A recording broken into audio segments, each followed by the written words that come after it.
Thanks to everyone. Aloha. And no matter where you are in the world, aloha works no matter what time zone you're in. So aloha and welcome to today's Hawaii German Green Hydrogen Horizon. A good forum that we're going to try and get some inputs from as far away as we can over in Europe with some great engineering technologies and some great speakers, and also some local talent who are familiar with more with the cultural and geological and other aspects of Hawaii as we try to navigate our way to a clean energy horizon. So I'm Stan Osserman. I was director of the Hawaii Center for Advanced Transportation Technologies, and also the hydrogen implementation coordinator for the state of Hawaii for several years. I'm glad to be here presenting the forum and moderating for everyone. To start, we'd like to have Tony Gruba from the University of Hawaii coming up and giving us a welcome on behalf of Suzanne Varasalam, who heads the East-West Centre, which, by the way, was a great project set up by Senator Inouye, who had a great vision to make Hawaii an important part of the Pacific's future.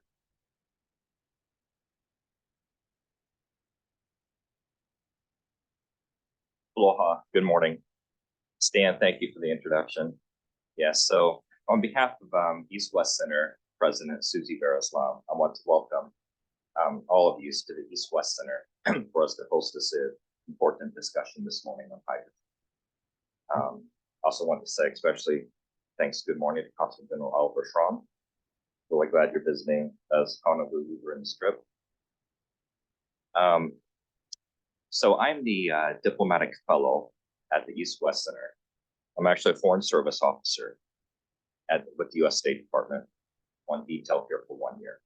But one reason why I'm so excited to be attending this conference is that for the last 6 years, I've actually lived in the South Pacific. I was in Samoa from 2017 to 2020, and then Fiji from 2020 to June of 2023. But I've also spent extensive time in various Pacific Island countries and territories, including American Samoa, Kiribati, and Tonga. One thing that I've noticed is that Hawaii and the Pacific Island countries and territories, they face unique challenges, unique energy challenges. Dependence, for one thing, still the main source of energy as of now is still fossil fuels, especially oil. And as you can imagine, the Pacific Island countries and territories are on the front lines of climate change. The impacts that they're facing is an existential crisis to their well-being. Tuvalu is already coming up with laws and conditions to guard, to perhaps transition into a digital state. In other words, they are canary in the coal mine when it comes to climate change. They also have, during this part, over the last few years, is that they've tried to be the conscience to the world on encouraging nations to raise their ambition for nationally determined contributions to reduce fossil fuels.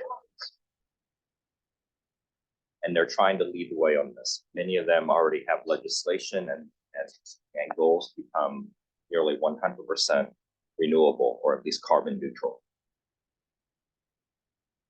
And as I said, perhaps the main reason they're doing this is because it's to set the example for the rest of the world. But there's also another practical consideration, is that regardless of climate change, price of oil, barrels of oil, those price fluctuations really damage their economies. Much of the cost of fuel and electricity has to be subsidized. And it's not always available. It's not always accessible. It's not always affordable. COVID in 2020, when we were all looking at the impact of COVID lockdowns and the impact on shipping, all of us were wondering, would we be able to get food, fuel, etc. What happened? There's still climate, and there's still we're still looking at the residual impacts of getting shipping back on. And also, the Pacific Island countries and territories are remote from fossil fuel resources and refineries. So there's really no better example in the world here in the Pacific of why we need to be looking at renewable energy. And renewable energy offers the potential for energy resilience. Pacific Island countries and territories, especially those in Micronesia and Polynesia, generally have small populations and land areas. In other words, that makes renewable energy practical.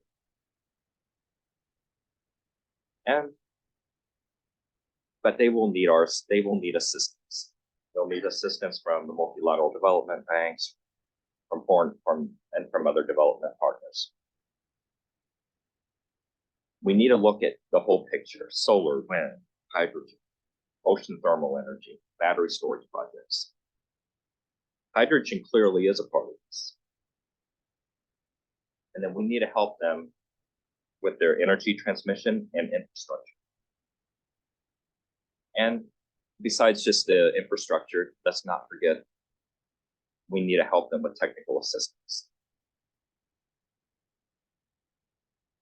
With everything, technical assistance, everything from financial management, corporate governance, through legal, policy, regulatory, and institutional reforms. All of that is all those are factors that have to be considered. Finally, the East-West Center is proud to be part of this tradition, is proud to be part of this transition.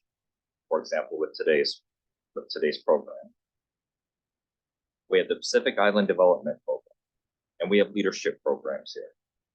Our environmental and climate change programs that focus on environmental solutions, and of course, good governance. But once again, welcome to the East-West Center. I'm so proud to be part of this program. Thank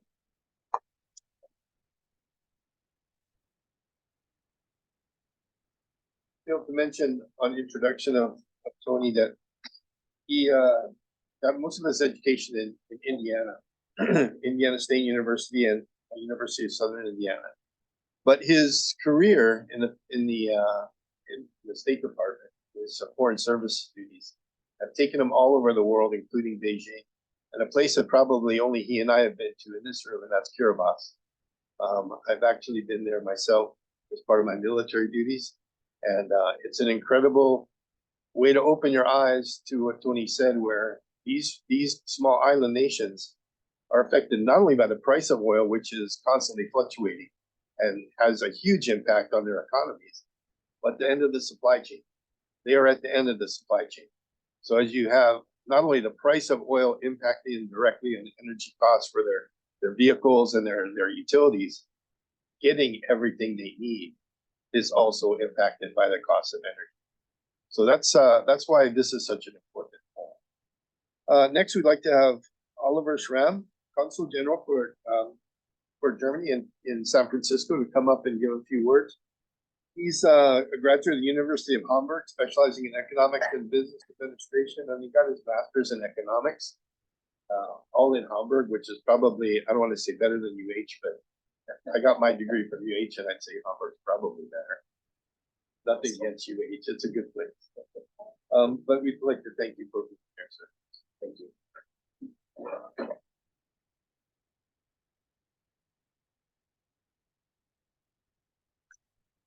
Well, aloha kakayaka. Good morning, everyone. It gives me enormous pleasure to welcome and to open the Hawaii-Germany Green Hydrogen Horizon Conference today. And I want to thank, first of all partners and friends, all institutions, all government offices who made this happen. First and foremost, Dennis Salle, our very own alert and tirelessly working German honorary consul here in Hawaii. The German-American Chamber West in San Francisco, in particular, Mirko Wutzler, Sven Potthoff, Simon Friese, and Melissa Akinwumi. The prestigious East-West Centre, where I had the honor to speak already yesterday, for hosting this conference, in particular Tony Goebel, Anna Reedy, and President Susie Arizona. The Hawaii State Energy Office and Renewable Hawaii, our precious partners here on the islands. And last but not least, the German Foreign Office and the Transatlantic Climate Bridge for accepting the proposal for this conference and generously sponsored. And equally important, kudos to all our excellent panelists and their institutions, organizations from Germany, the United States, and Hawaii. Mahalo. I quote, "Hydrogen is the most common element in the universe and has the potential to become an inexpensive source of energy for neighborhoods, light and heavy duty vehicles, and industry." Words by former Republican US Congressman Sean Dent. Spot on, I would say, and reflected by what our two governments and other governments in the world Tony mentioned had already embarked.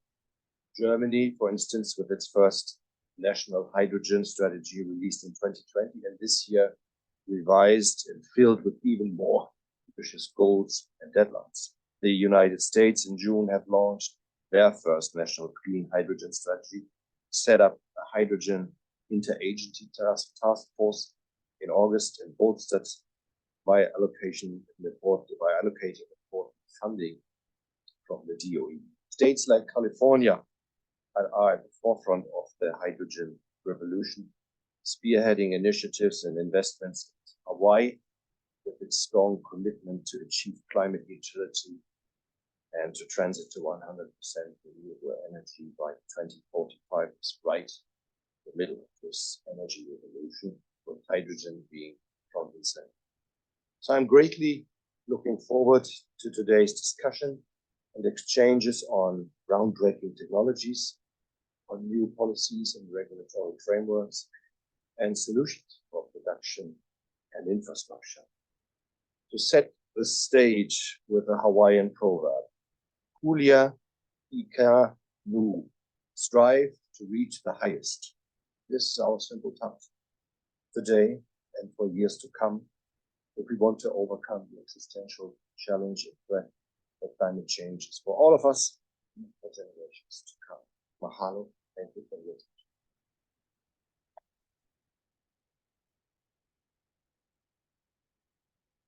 General Trump, thank you so much for spending some of your time here. I know you're a busy man when you're traveling, so thank you for participating. And also, I'll add on like I did to the previous speaker. He also went to Harvard to get his master's, his master's degree in public administration. So he went to a couple great schools. So congratulations. The next speaker is from Hawaii, Scott Glenn. He's currently an advisor to the governor for several things, including energy, but also broader topics. But Scott has been the head of our state energy office and has held several positions in state government, focusing on environmental and clean energy. And he's up next. Scott, thank you so much. He has a master's in urban and regional planning from the University of Hawaii.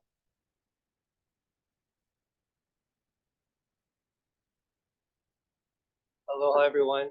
Thank you again for the opportunity to be here today on behalf of Governor Green, who sends his regards and a strong commitment to renewable energy and to our hydrogen future. Also, I'd like to say thank you to Mr. Grubel and to Council General Schramm for your support in making this available, working with Rebuild Hawaii. It's nice to join this conference again and reconnect with folks. Great to see the attendance online. We do have a little bit of unfortunate news about the hydrogen hub. We were hoping to get that. And one thing I want to emphasize, though, that none of the work that went into the hub was paid. And we knew from the beginning that when we tried this, put together this Hawaii proposal, that it was work that was worth doing, even if it wasn't awarded. And that's because we got a better understanding of ourselves, the need, and the opportunity. And because of everyone's hard work, we got to understand each other better, especially led by the Hawaii State Energy Office, who did the really hard work of taking a concept and turning it into dollars and kilograms, which is a lot of spreadsheet work. So in defining the need, one of the things that we now better understand and we've been able to communicate nationally and internationally is that Hawaii, beyond being a hydrogen hub, is a critical hub in the national defense of the United States. And we have a key role to play in the Pacific. And as we see our Pacific allies and our European allies transition to a renewable hydrogen focused economy and transportation system, that behooves the United States as well. We're pursuing this as a national network, and it extends into Hawaii. And as you look at our military and our national and international activities, the more our partners transition to hydrogen, the greater the emphasis becomes on interoperability and integration of technology and equipment. And so having that common fuel be available to all of us helps link and reinforce our national and international relationships. And I think Mr. Grubel touched on that in a lot of good detail, how that plays out specifically with our Pacific Island neighbors. Also, by going through this application and understanding ourselves, we have tested the market. We know that there are people who are interested to invest in Hawaii and invest in hydrogen specifically. And we also know that we have the technology to do it. So the question then becomes, do we have the will? And I'm here to say on behalf of Governor Green that his commitment is unwavering in looking at a renewable energy future and understanding and pursuing the hydrogen opportunities in front of us. So as we deal with various market forces happening right now, changes in interest rates, recovering Maui, there's going to be a lot of dynamism in the market. But what we're seeing is that fossil fuels continue to be expensive. We continue to need new sources of energy. Climate change continues to worsen. And so pursuing hydrogen and the renewable energy technologies that can become even more critical to our path. So thank you everyone for all your work that you're doing today and what you bring to this conversation and your attention to help Hawaii. Mahalo.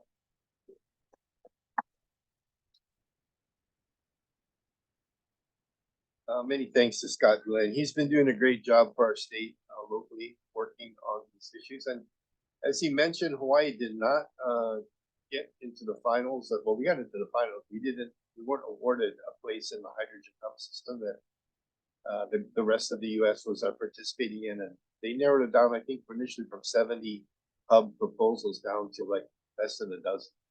And those hubs are generally rather large, and Hawaii is not rather large, but it is, like I mentioned, at the end of the supply chains. So it's good that we were recognized by getting into the finals in the hub proposals, but it's also good that we didn't get it in some ways because I think it inspired a lot of people and connected a lot of people, like Scott said, to help us push forward in hydrogen therefore. And it will be critical. It will be very critical because with hydrogen, you can make liquid fuels. You can make ammonia for fertilizers, for agriculture. You can, if you look at what's the bigger picture, the transportation, whether it's aviation or shipping, is going to be gas turbines. So they will use hydrogen or ammonia or liquid hydrogen. So Hawaii needs to press forward because airplanes that come here don't come here with enough fuel to go back to Japan or back to Italy. They need fuel when they get here. So hydrogen will be. Our next presenter is Jürgen Friedrich he's the Minister Envoy for International Hydrogen Project, German Federal Ministry of Economic Affairs and Climate. He joined the Germany Trade and Investment Company as its CEO and chairman. It's an abbreviation GTAI. And he has a doctorate in engineering from the Technical University of Kushtal. So he'll be presenting today and giving us his insight into the future of hydrogen. Thank you for joining us, sir. Thank you very much. Aloha and good morning, Excellency, ladies and gentlemen, dear colleagues, lieber Sven. It's a pleasure to be part of this dialogue and venturing into the Hawaii-Germany green hydrogen horizon from my home in a place right between Berlin and Potsdam. At the outset, I'd like to share with you the most recent results of the International Hydrogen Progress Index published by the Energy Network Association and UK, Hydrogen UK. metrics are for strategy, supply, infrastructure, demand, and standards. And this index, measuring our competitiveness in the global race for hydrogen investment, he came up with a result that the United States moved from 2021 from rank number 9 to number 2, and Germany from rank number 2 to number 1. I think this result is encouraging. This is where our nations belong, and it should be our benchmark as we are sharing the vision of net zero, and we are all aiming at truly sustainable energy supplies. Consul General Oliver Schramm already mentioned that we had to update our national hydrogen strategy from 2020 with key priorities for ensuring that sufficient hydrogen, green hydrogen, is available. Second, creating a hydrogen infrastructure. Third key priority is triggering and aggregating demand for hydrogen applications. And last but not least, creating a framework for the right framework for hydrogen demand and supply in Germany and Europe. In addition, we would always aim at providing leading hydrogen technologies to our partners worldwide. For our domestic production, an ambitious goal has been set, looking at 10 gigawatt of domestic production of green hydrogen. In addition, we are going to build 1,800 kilometers of backbone hydrogen grid, triggering both demand of large off-takers and connecting to the most important interfaces with, for example, the European backbone and our harbors. In the strategy, we are not looking at specific sectors. We are not restricting hydrogen use to specific sectors, but we are convinced that we should focus on hard to abate areas, sectors where industry has a necessary, where hydrogen is necessary for energy transition. One is 100% clear. One aspect is 100% clear. Germany will always rely on hydrogen imports. At least looking at 2030, we are expecting that at least 45 or even 90 terawatt hours, or 2/3 of our total demand, has to come from abroad, from Norway to Namibia, from the United States to Ukraine. Germany has to build a network of a diverse supplier structure and value chains all over the world. And the demand will even increase further in the years afterwards, so that we are expecting actually a tight market where demand is higher than supplies. Germany will be the largest off-taker in Europe, and Europe will be the largest off-taker worldwide. This is why, in addition to our hydrogen strategy, we are right now drafting an import strategy, setting out our priorities, looking at the means of transportation and supply chains. In the strategy, we will not favor specific targets, specific countries, or specific products. Actually, we are aiming at creating an open market and a competitive market. And we want to avoid new dependencies. So diversification is of the essence. We don't want to repeat mistakes Germany made with, for example, gas supplies from Russia. So looking at diversification, cooperation with especially like-minded countries like the US is critical and will be an important element of our import strategy, and creating win-win situations for all our hydrogen partners. To get the market up and running, to ramp up hydrogen supply and demand, the government is providing specific instruments, which I could explain in more detail if there's interest. One quite important element to trigger supplies is H2 Global, a double tender procedure, which will publish its result very soon. And for triggering demand and for supporting industry switching to hydrogen, there are carbon contracts for difference, so that first movers are able to actually switch to hydrogen. I already mentioned the need for international cooperation in a global hydrogen market. So hydrogen in all our energy partnerships, there are some 30 partnerships worldwide. Hydrogen is now a very important element in our partnerships, where we look at other aspects as well, like climate change or energy efficiency. With our partnerships, we have to start in Europe, as we are sharing, for example, the same infrastructure. Harbors are in the future are playing an even more important role. The North Sea or the Baltic Sea, we imagine as hydrogen engines actually, where both production and supply logistics come together. Yeah, and we even now are in we've started a new cooperation with our friends from the United Kingdom. Just a few weeks ago, we signed a declaration for establishing a hydrogen cooperation with the United Kingdom, where especially Scotland is offering great potential. In addition, we are looking at neighboring regions where there is a chance for pipeline transportation, look like North Africa or Southeast Europe. But to actually meet the great demand Germany is going to have, we will have partnerships and hydrogen supply chains from many other countries by ship, like Chile, Brazil, Southern Africa, India, or even Australia.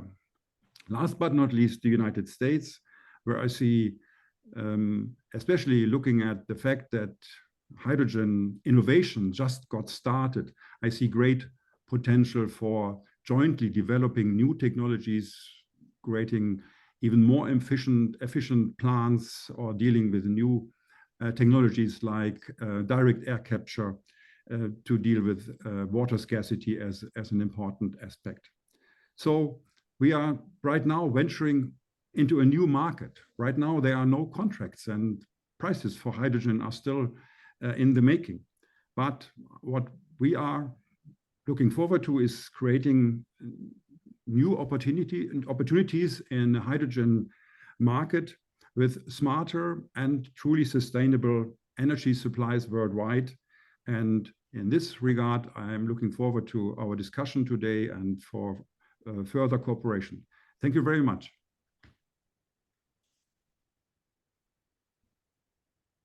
I have a particularly challenging task in front of me this morning, because I've kind of abbreviated a lot of the bios coming up here.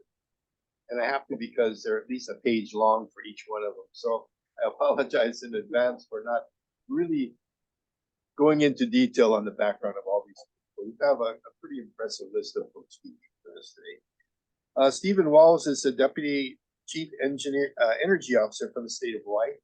I was just on a forum with him last week, and he's relatively new to the state of Hawaii's energy business, but he comes to us with a background in Natural Resource Defense Council, the Federal Energy Regulatory Commission, we call FERC, and the U.S. Department of Energy. He has a doctorate from George Washington University Law School, Juris Doctorate, and he's an adjunct faculty position at Johns Hopkins Advanced Program. So, Stephen, welcome, and welcome to the state energy world. I have a good morning, everyone, and aloha to those on the phone in the afternoon and evening for joining us. Thank you, thanks for organizing. Thank you, Consul General, for being here. And I just want to start and say I'm, yeah, it's okay. Yeah.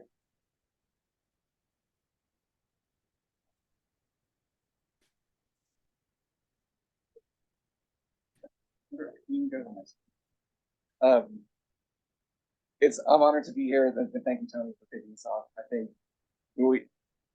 the stage has been set for this conversation. And I think, as Scott mentioned and Stan mentioned, hydrogen will be important to Hawaii.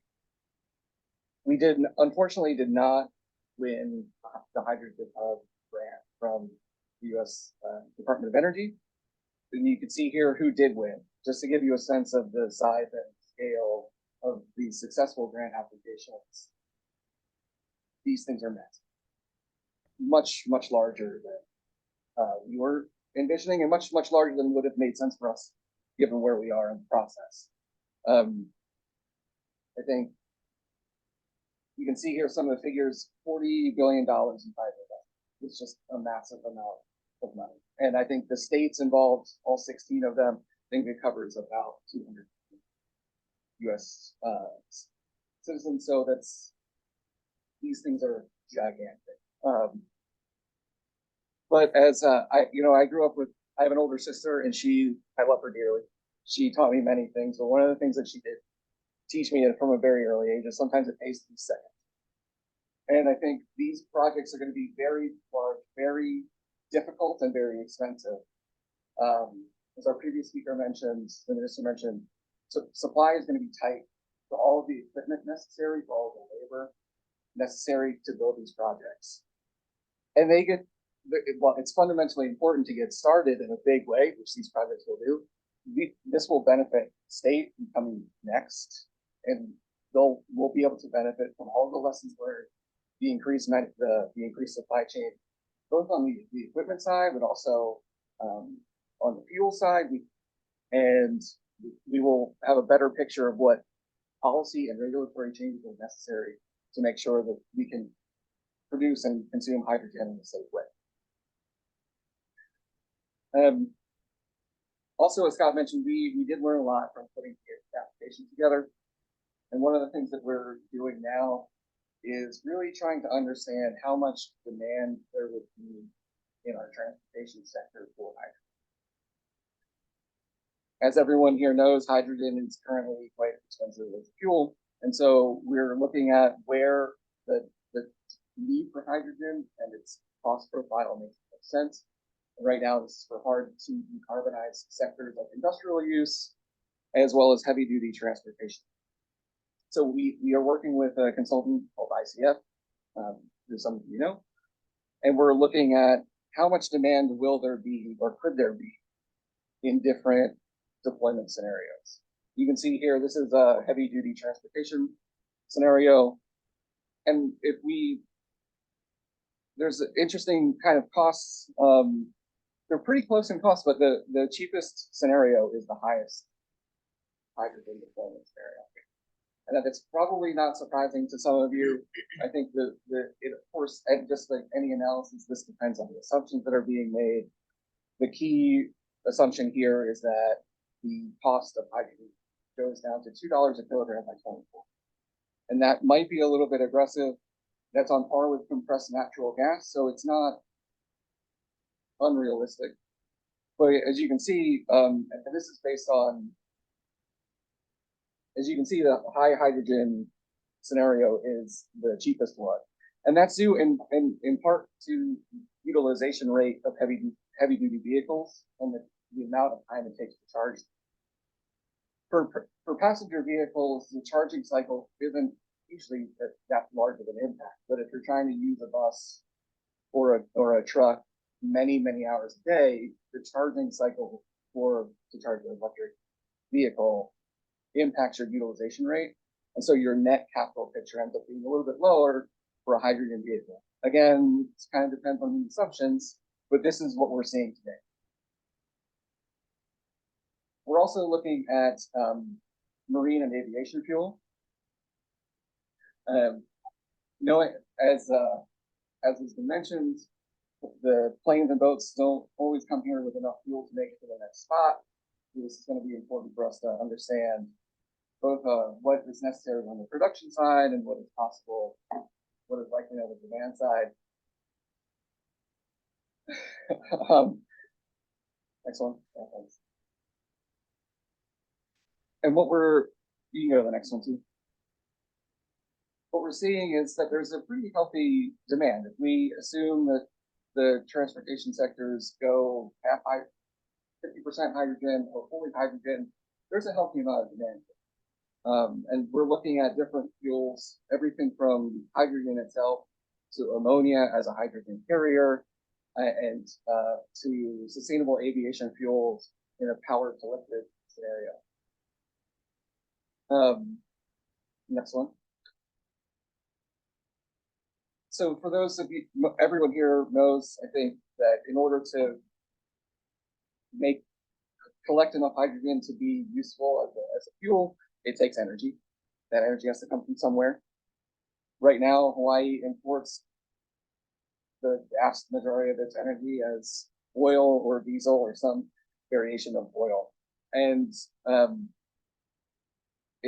today, it doesn't make economic sense to take that fuel, which has a high energy density, and turn it into hydrogen for another application. Hopefully, with the hydrogen hub development, we'll start to see that change, where we can start to see a lower and lower carbon intensity of our imported fuels. But the overall point being that if we're going to make hydrogen here, if it's going to be clean hydrogen, we need more clean energy. And if we need clean energy, then we have some solar, we have some wind resources, but right now the transportation sector is 60% of our energy. There is no easy path to decarbonize transportation at this point in time. But if we want to make clean fuel here, we need clean energy here. And in talking with people around the state, it seems like geothermal could be a very good and important piece of producing clean hydrogen in Hawaii. And we're going to talk more about that later today. There's people here. I think if we're going to make fuel locally, clean hydrogen locally, we need clean energy locally. Right now, we just don't have that. So we need to find more resource, and that's where geothermal actually comes. Happy to take questions and participate in the discussion. Looking forward to hearing from everyone else.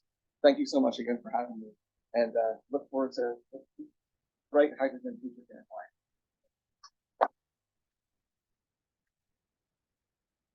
Very much to Stephen for that presentation, and I agree. The one thing that we found with transportation is, especially the big trucks, that kind of unique. Hawaii doesn't have long routes except maybe on the Big Island for trucking. But on the mainland, you can't put enough batteries in a Class 8 truck and still haul cargo to go 800 miles or 1,000 miles between charges. So transportation, especially heavy transportation, aviation, and shipping, is going to require some kind of hydrogen. And as Stephen mentioned, the key is cheap electricity. Cheap electricity lets you make green, clean hydrogen with no carbon in the mix from beginning to end.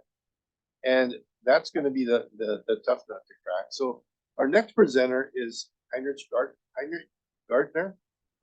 He's the Corporate Technology Officer of GP Joule. And the best I can say to abbreviate his introduction is he started the company and he runs the company. So that's about the best introduction I can give him. It's pretty impressive to be able to say he was on the cutting edge of this, and he's the CTO of a very successful corporation, global corporation. So I'll leave it at that and invite him to begin his presentation. Aloha.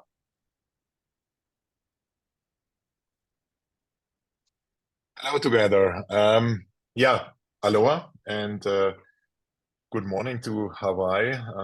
I'm really sorry I didn't put on my nice Hawaii shirt this morning, so that I saw sometimes already today. I just tried to start my presentation here. What doesn't look quite easy here with Zoom. We are not so familiar with Zoom here, so for that reason, it could take a minute.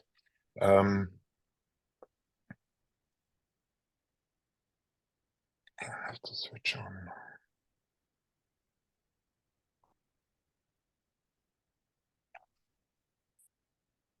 Okay, oh, that won't work.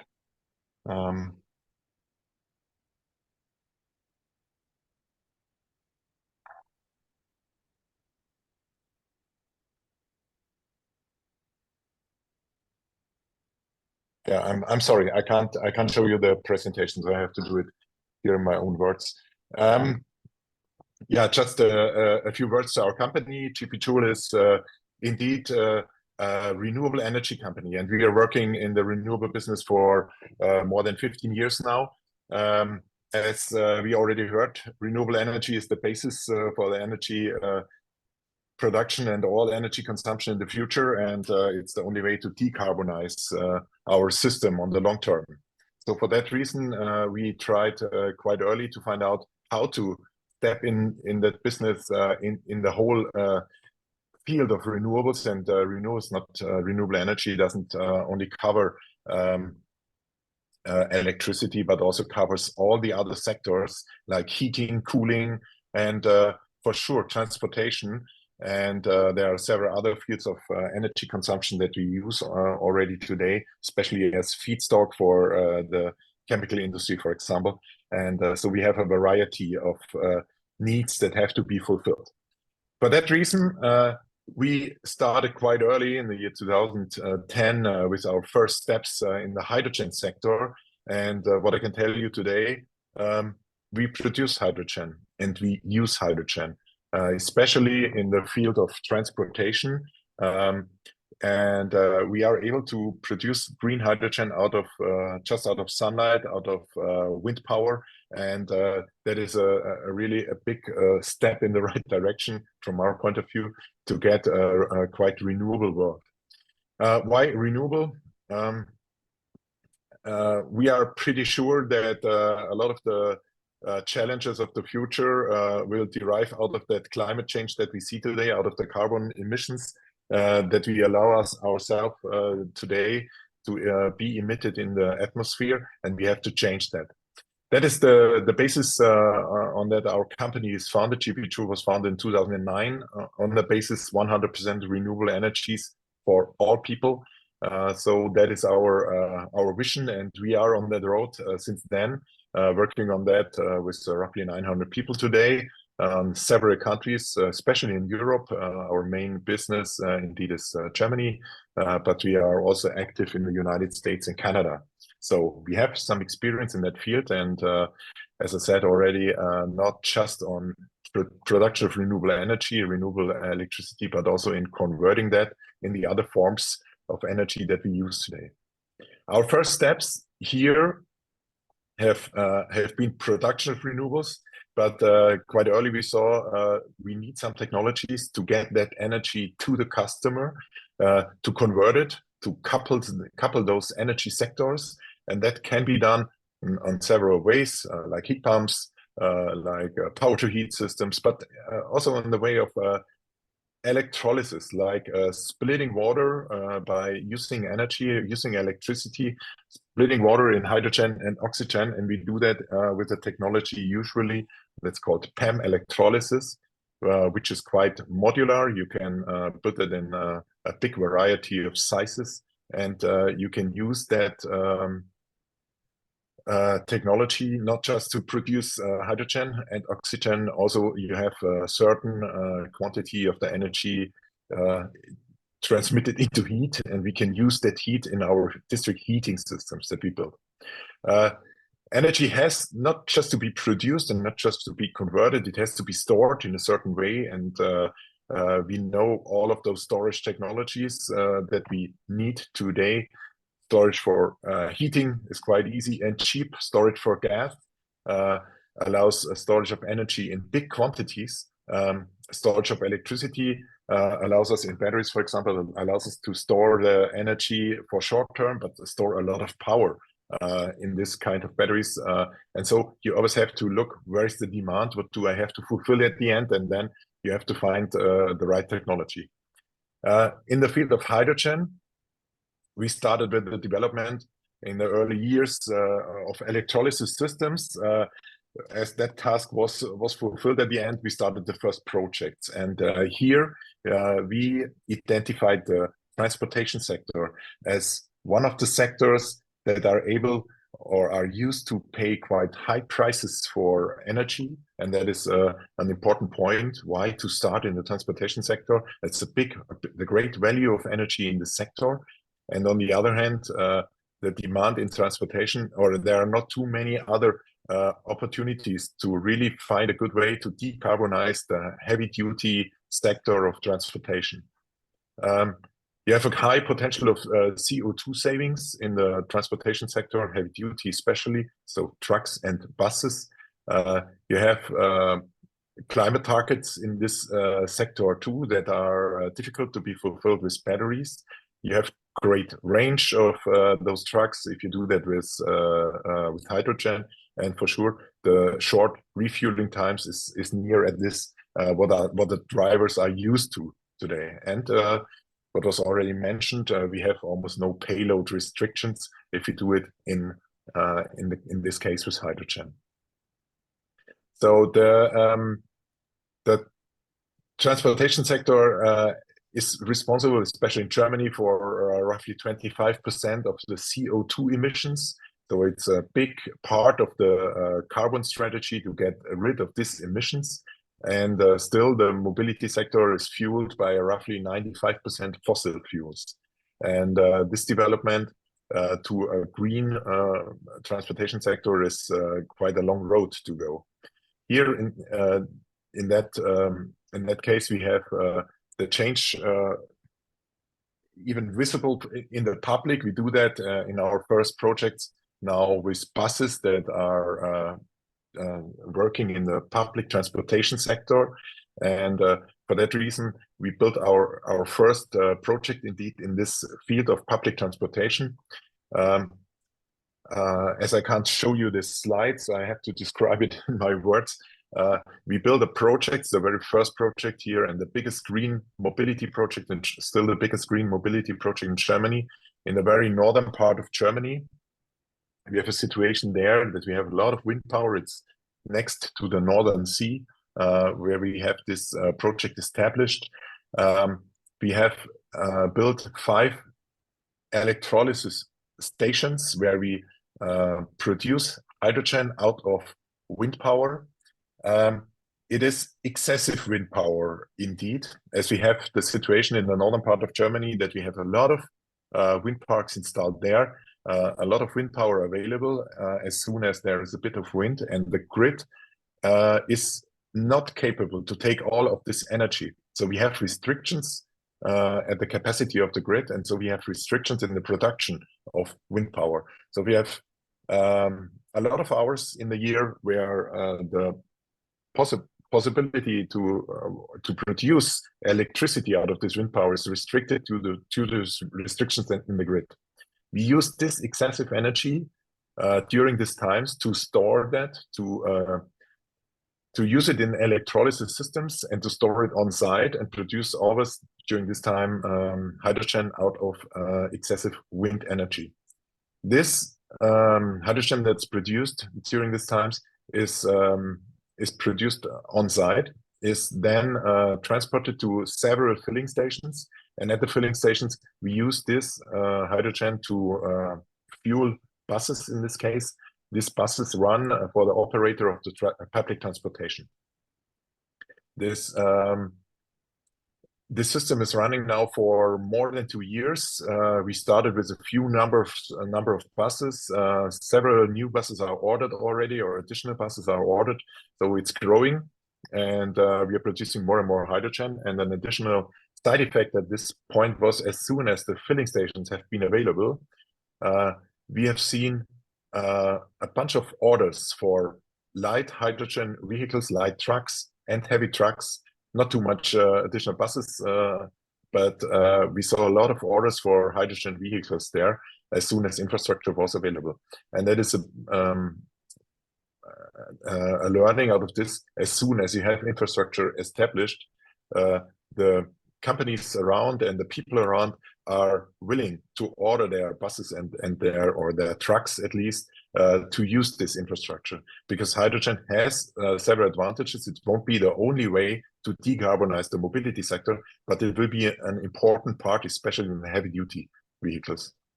So summing that up, a big impact on hydrogen production for sure is the price of electricity that we use for that.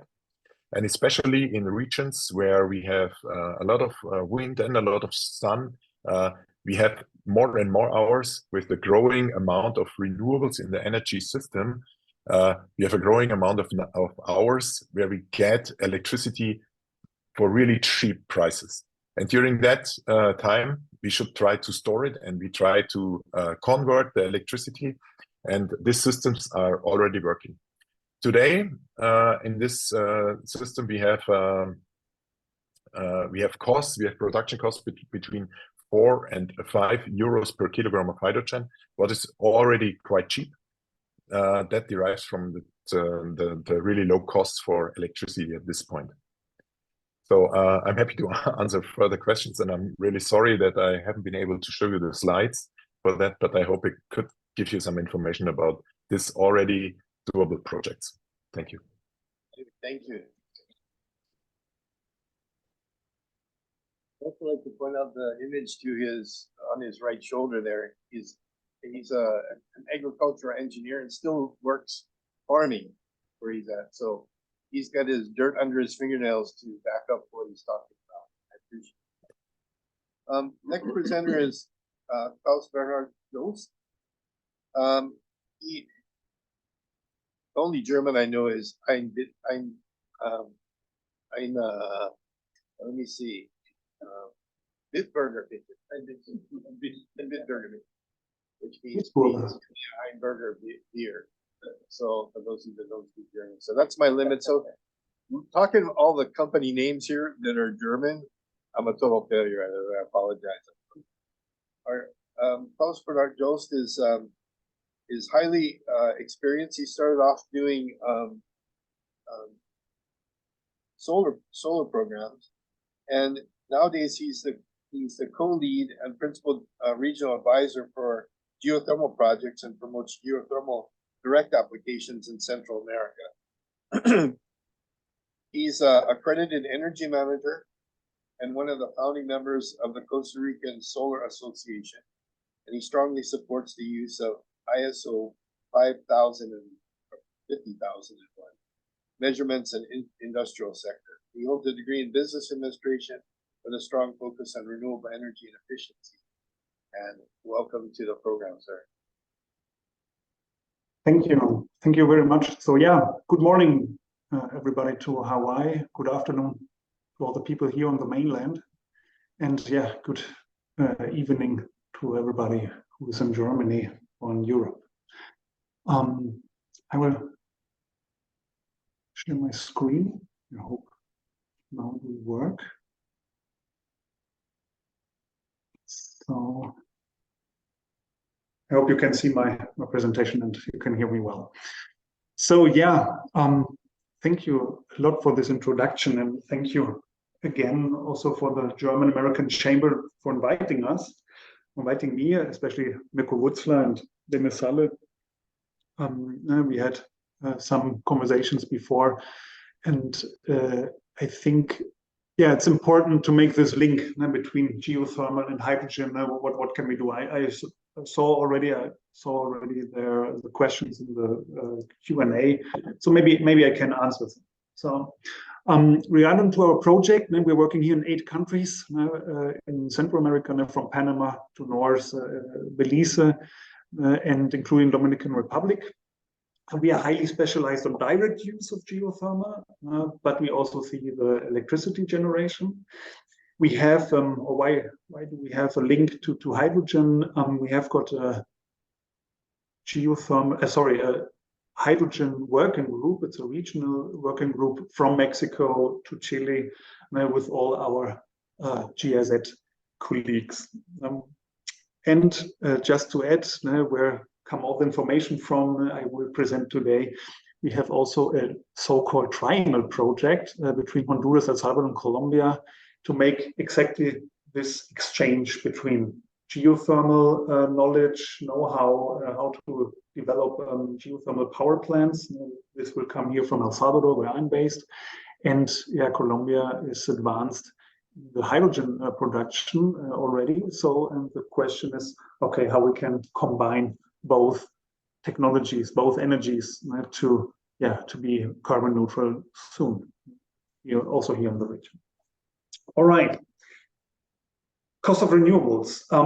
I don't want to go so deep in the details, but there's still a big discussion, especially about natural gas, also here in the region where I'm working. But if you, or how you can see, especially the geothermal prices or costs to produce energy, electricity is competitive to natural gas. This is a fact, and I think we don't have to discuss it so much, but it's really important for all the next information I will present. Okay, why geothermal? And yeah, many of you, you know, the solar power plants, you know, the wind power parks. It's really, yeah, nice technologies. You can see them. You can, yeah, also politicians take them often in consideration to show how green, how carbon neutral maybe yeah, an activity is, etc. Geothermal, and please, if you allow me to make the comparison, is in this renewable energy family a little bit the mother-in-law. What does it mean? Many doesn't, or many people don't like the mother-in-law. I like her. She's really important for my family. So, but it's a renewable energy which is, yeah, maybe underrated, underestimated. And I put here the example, just put on the first hand the high capacity factors we have with geothermal power plants. So you can, for example, substitute fossil fuel-based generation with a base load generation with geothermal. This is also a fact we have to, or I would like to point out here, if you compare other renewables with geothermal. It's a little bit the same, but just also to point out here, I already mentioned the base load. Yeah, you can 24/7, 365 days a year, you can produce electricity. And yeah, this is the biggest advantage I think we have if we are talking about also green hydrogen production. So to be more concrete, and again, what is the competition? What we should take in consideration? In our research here, and the work we are doing together with our partners, we took the LCOE, the levelized cost of energy, yeah, like example, or how we can compare different energies. I won't or I don't go so deep in every detail, but if you compare combined cycle, especially gas production, with geothermal production, as you see, this is here in the middle, they are both on the same level, so geothermal is competitive. And this is, yeah, again, a really important fact we have to take in consideration if we are talking about green hydrogen production. In Germany, we have got a saying, don't trust the statistics, or only trust the statistics which you manipulated by yourself. Not only statistics, also definitions. And here's a nice definition about clean hydrogen, not necessarily green hydrogen. It's equivalent to low carbon hydrogen with a maximum of 4 kilos of CO2 per kilogram of hydrogen produced. I just wanted to point it out here. So what we are talking about, but we like GIZ, of course, now we are promoting a lot of the green hydrogen, a low or zero emission production of hydrogen. We already heard a little bit about different technologies, how we can, or which kind of electrolyzer we should use to produce hydrogen. The main technologies which are already on the market is alkaline, PEM, and SOEC. I just want to mention the SOEC technology. It's a so-called solid oxide electrolyzer, which needs especially high temperatures. And there comes the geothermal part in. So if you want to produce a lot of hydrogen the whole year and in an efficient way and also cost effective, so the SOEC electrolyzer technology could be a solution for your geothermal power plant and together with the SOEC electrolyzer. Again, I don't want to go in all the details, just stake out or point out here the liquefaction. I will talk about this later on. And now make a little bit more the link to Hawaii. Transportation distribution is especially the big question or an issue. Could Hawaii be a hub? Could Hawaii produce green hydrogen or clean hydrogen with geothermal resources? Yes, it can. To answer one of the Q&A the questions I saw, of course, it is possible, but it requires an investment also in the transportation and distribution part to make a, let's say, good working hydrogen economy on an island like Hawaii. But don't be afraid. We have the same problems here in Central America. There are a lot of little countries, small countries, and they think about the same. Okay, where are the harbors? How we can produce it, where we can produce it, and how we can transport it, and of course export it. What we already heard from Dr. Friedrich from Germany. So Germany and the European hunger, you can say, for hydrogen is really big. So we need more and more production of hydrogen. The value chain, seeing the timeline, just to mention, Hawaii has big or enormous opportunities here to work on the whole green hydrogen value chain, but also to make the link to especially Hawaii and recent studies which you already developed in the last decade. I think my follower, Nicole, my following presentator, Nicole, will talk a little bit more about it, just to have an idea, okay, how much costs and what could you expect from hydrogen on Hawaii.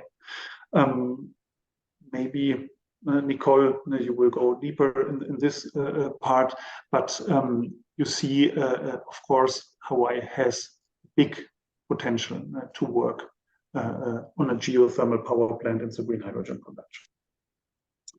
I'm almost done. Just to point out some facts. Geothermal power plant.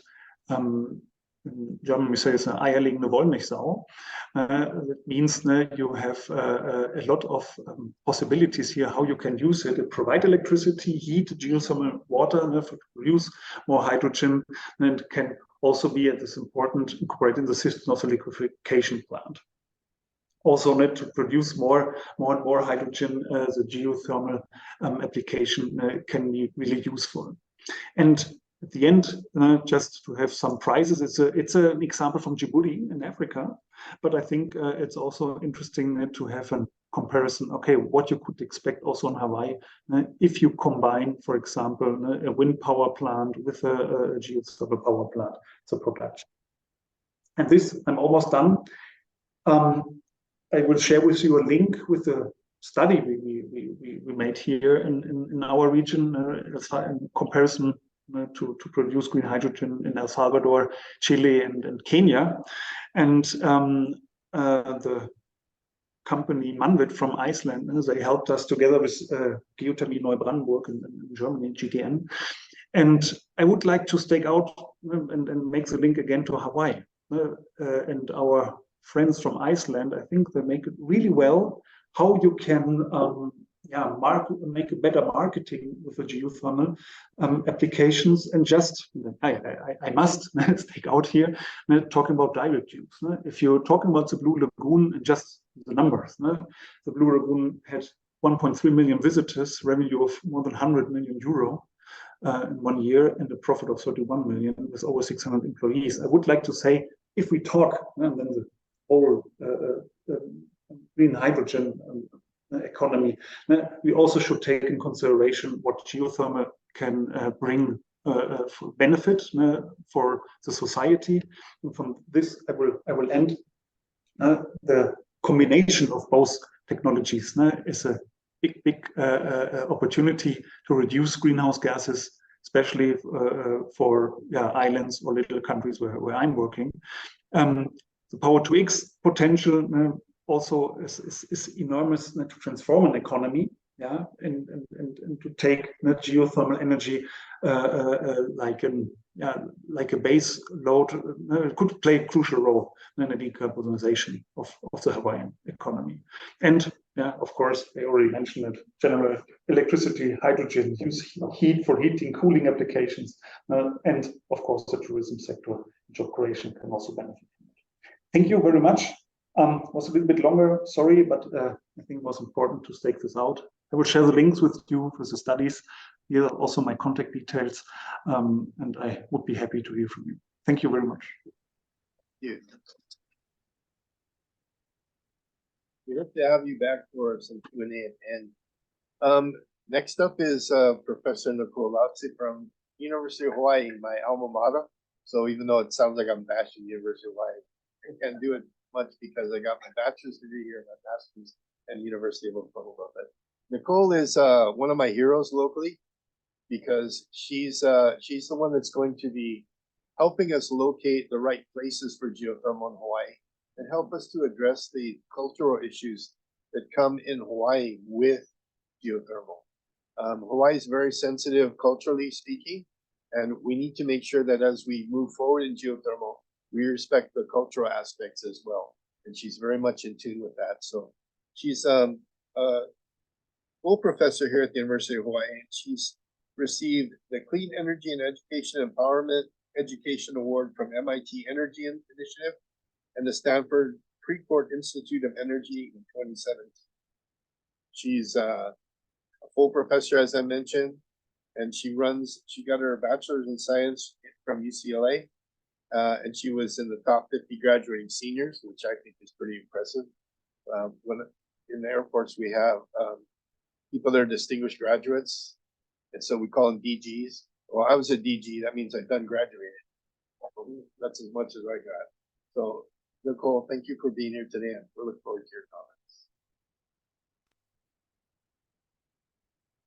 Well, thanks, Dan. That was a flattering introduction. It's great that I was invited to be here. Thank you. I kind of tweaked the title, but I was asked to provide the geological context to get ready for geology lesson. I've started doing Hawaii geothermal about 12 years ago now, and I like to say that when I started learning about geothermal, because prior to that I was a volcanologist, I was really impressed about the renewable energy and what it offers, which our last speaker just talked about a bit. And I was stunned by how little the state knows about its potential resource. And that's pretty much still where we're at. So what we mostly do not know is up there. And that's my email and a website you can check out for this that I found at page 15, HTTPS. It is working. So I just wanted to set the scene and mention that I'm talking about geothermal electricity production. The former speaker also mentioned heating and cooling, which I think is very relevant to Hawaii. That cooling through like shallow groundwater would offset our need for air conditioning. But here we're talking about probably bringing natural hot fluid to the surface. We need a gas phase turns a turbine, and you shoot electricity out onto the grid. Instead of shooting electricity out onto the grid, that electricity can be used to make hydrogen.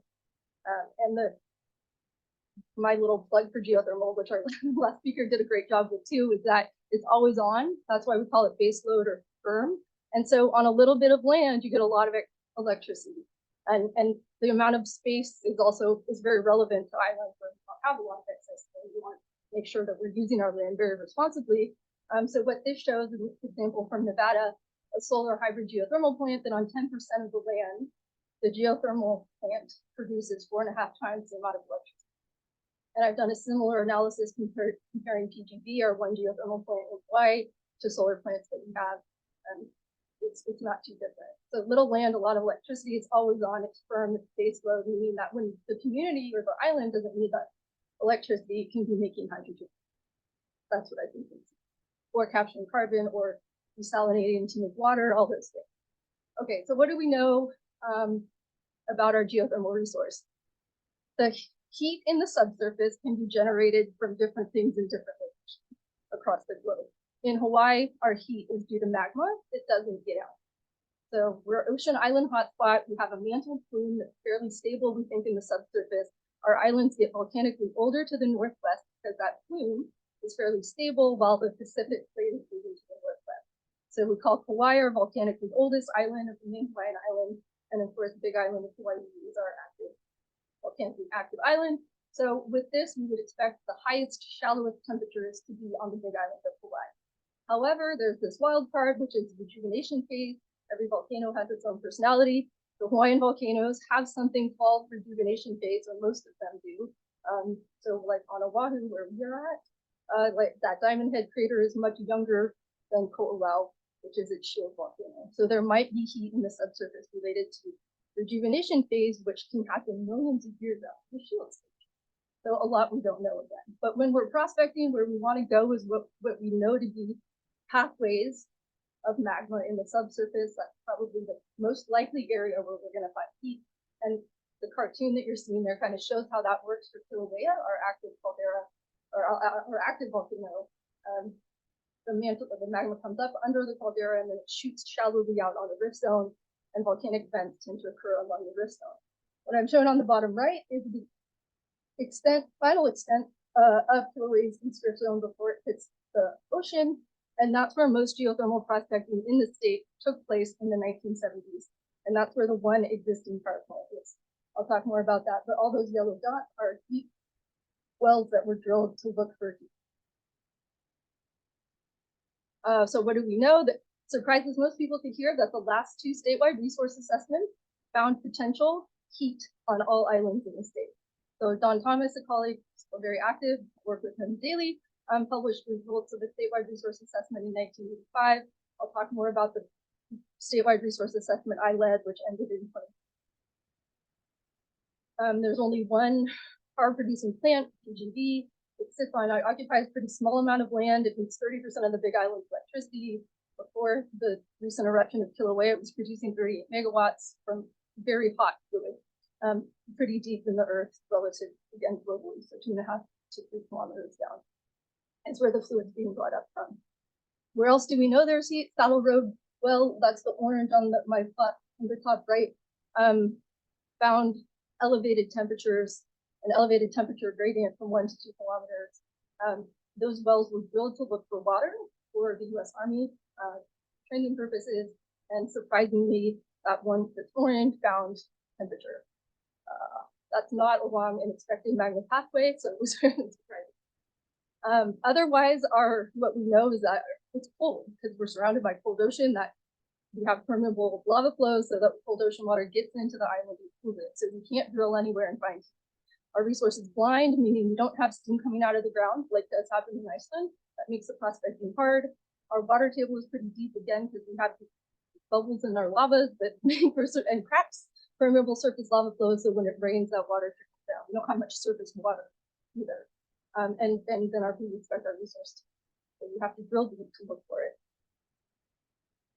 Generally, we know very little. So how can we, oh, okay, I thought I talked about my project first. So this was my statewide resource assessment, active over 5 to 6 years, 3 phases, competitive down to life is $2.3 million total. That's not enough money, but got me really excited about geothermal here in the United States.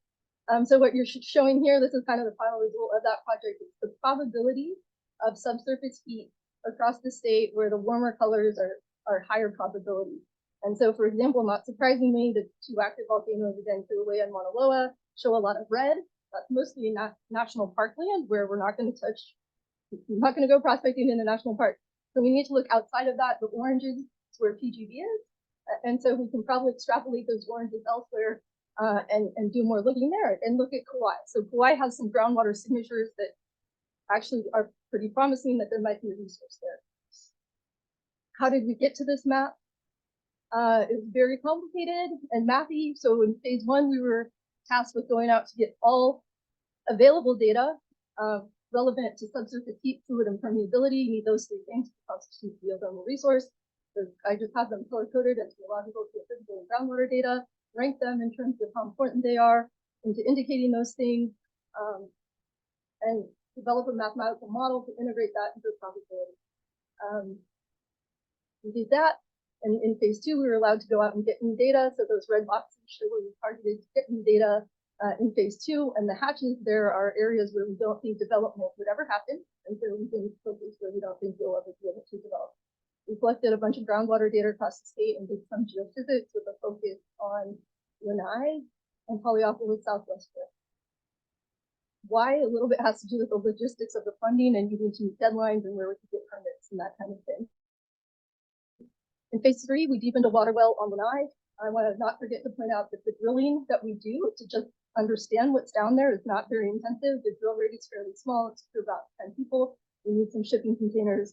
We need to drill 24/7 so that the well doesn't collapse on itself. And what I'm showing in the plot is down is going deeper into the earth, and to the right is the temperature of the water, the higher temperature to the right. The blue that goes really deep, that's where we get the background gradient. That was the well drilled to understand the volcanoes near Hilo Airport. So it's very cold when we're outside of an elevated temperature.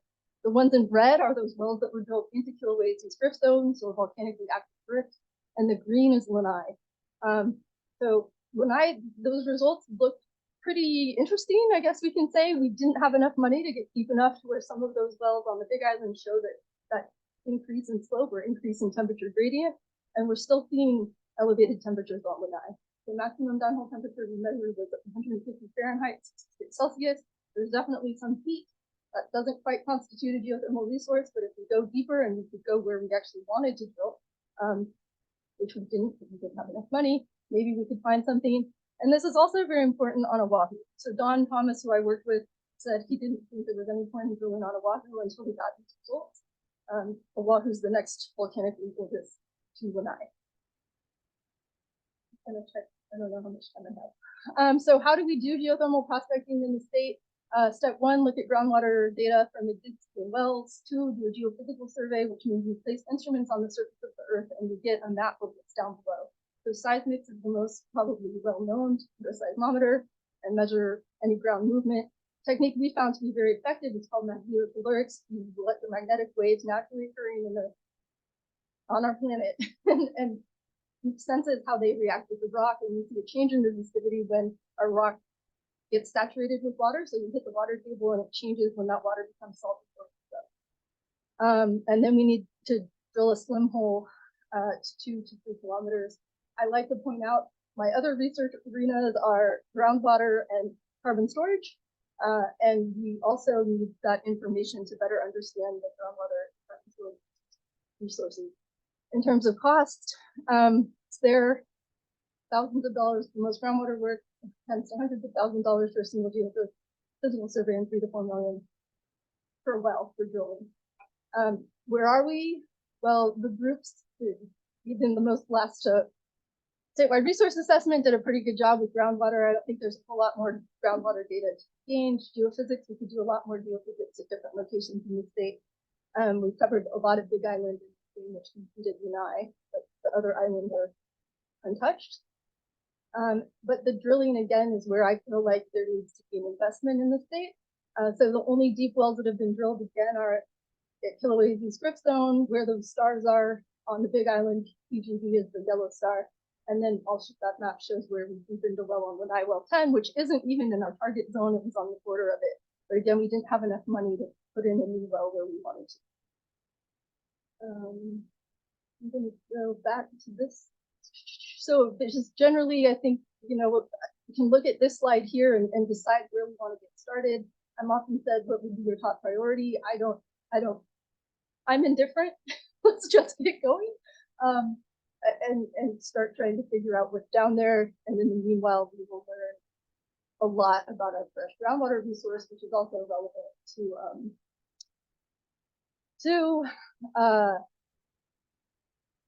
hydrogen production, right? We need to know how much water we have. So I was asked, timing, where do we do and where are we at in terms of funding right now? $0 to do anything with respect to geothermal in the state. There's a lot, though, even in the last week, a lot of conversation about maybe trying to bring some funding in. So we need money for field data. And you see, again, the relationship to groundwater carbon storage. We likely need regulatory revisions around geothermal permitting. There's particular challenges just because it's geothermal. If I understand the regulations right, even to do, for example, and definitely need to involve community outreach, which was all mentioned very successful for the Lanai project. Can we go? Stop there. I have no idea at all.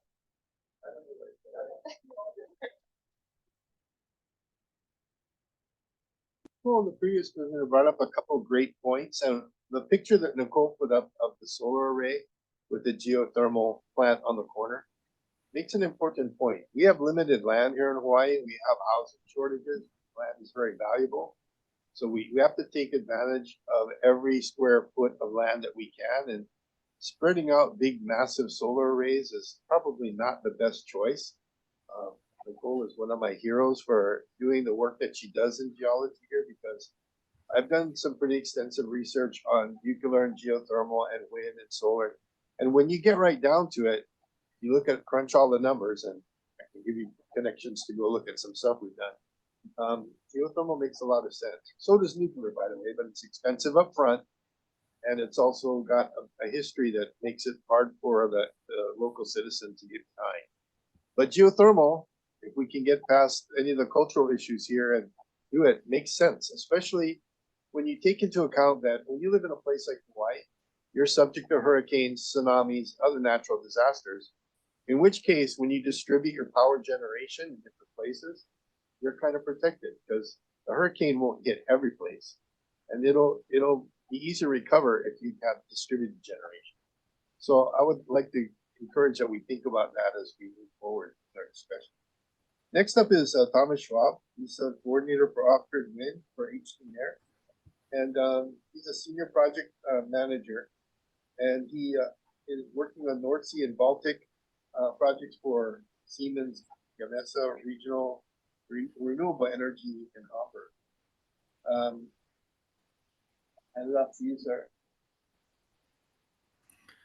Thank you for the invitation, and hello everybody, and good evening or good morning. Aloha here from Hamburg. I would like to share also some slides here on my side, trying to do this, and I would like to give you some information about the project that I'm working on. It's a so-called flagship project, H2 Mare, where we are looking into decentral offshore hydrogen production, meaning production of hydrogen directly offshore, directly at the turbine. So for you in Hawaii, it's really interesting to see, because you just mentioned that you need much space, but around the islands you have many water and many space where turbines would make really sense to produce hydrogen. Just some information about the project. Here in Germany, we have 3 flagship projects. One is called H2 Giga, which is the colleagues looking into the topic producing hydrogen, respectively the electrolyzer in greater scale. Then we have the other flagship project called Transheide, where they are looking in transportation. And I'm focusing, and that's my project, it's H2 Mare, where we are looking into producing hydrogen directly offshore, and also looking in possibilities in regards using hydrogen and the derivatives. But what I will do is I will focus a little bit more on the production of hydrogen only. And this is the advantage what we are doing here. What is the idea? We want to produce hydrogen directly on the turbine with a additional platform, a wider platform, where we can produce the hydrogen directly at the turbine offshore. Water is enough there to produce hydrogen. And the other advantage is with this principle, we do not need a grid connection, meaning the electrical connection does not be available. We can transport the hydrogen via pipes, for example. Yeah, here shortly overview about all the partners. So we are having here a funding project, approximately 105 million euros. And the duration of this project is running from April 21 to March 25. We have on the other side, or there are 4 parts of the project, which is the off-grid wind. It's on the left side. Then the H2 wind is where we are looking into the electrolyzer. Then we have the power to X, where we are looking into the derivatives, so to say. And on the other side, transfer wind, it's also important. As you already mentioned, also here in this round, we have to give this information also to the audience, to wider audience, to other people who may see at the end of the day the wind turbines, or may not, depending how far they are from shore. So this is what we are looking in. And a little bit more in the details here, an overview.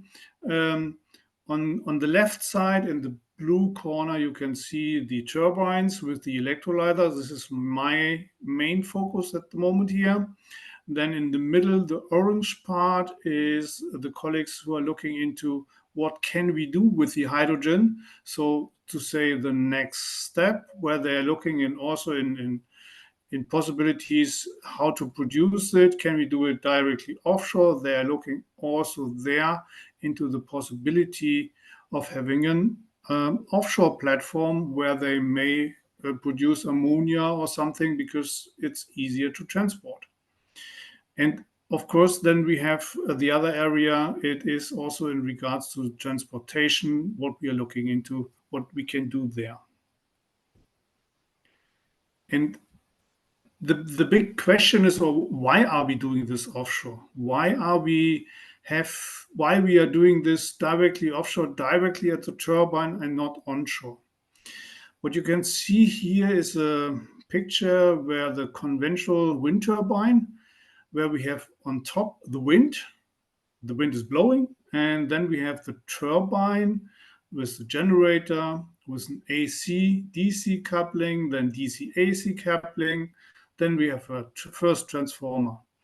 Then we have to transport the electricity, and therefore we need, I've showed here 3 transformers, but sometimes we have much more transformers, or the cable are very long. At the end, we have to change it again back to DC, so that we have the electrolysis, and we'll end up with hydrogen.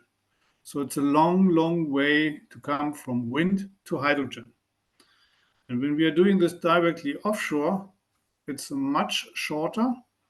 And you also can expect that this is a little bit cheaper than what you can see on the long way, when we are going directly from wind with a, so to say, half turbine, and then we have directly the hydrogen. So this is one of the big advantage why we believe that hydrogen production offshore is a very good idea.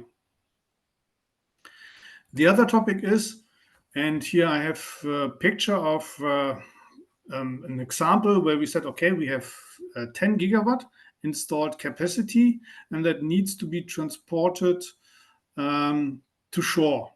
In this case, it's a picture from the German North Sea back to shore to the north of Germany. So we have 10 gigawatt. We are producing this in 5 wind farms, each 2 gigawatt. For the electricity, we need 5 connections, 5 cable connections from offshore to shore. The same amount of hydrogen, or the equivalent of hydrogen, when we can transport with just 1 pipe, shown on the right side with the 1 blue line.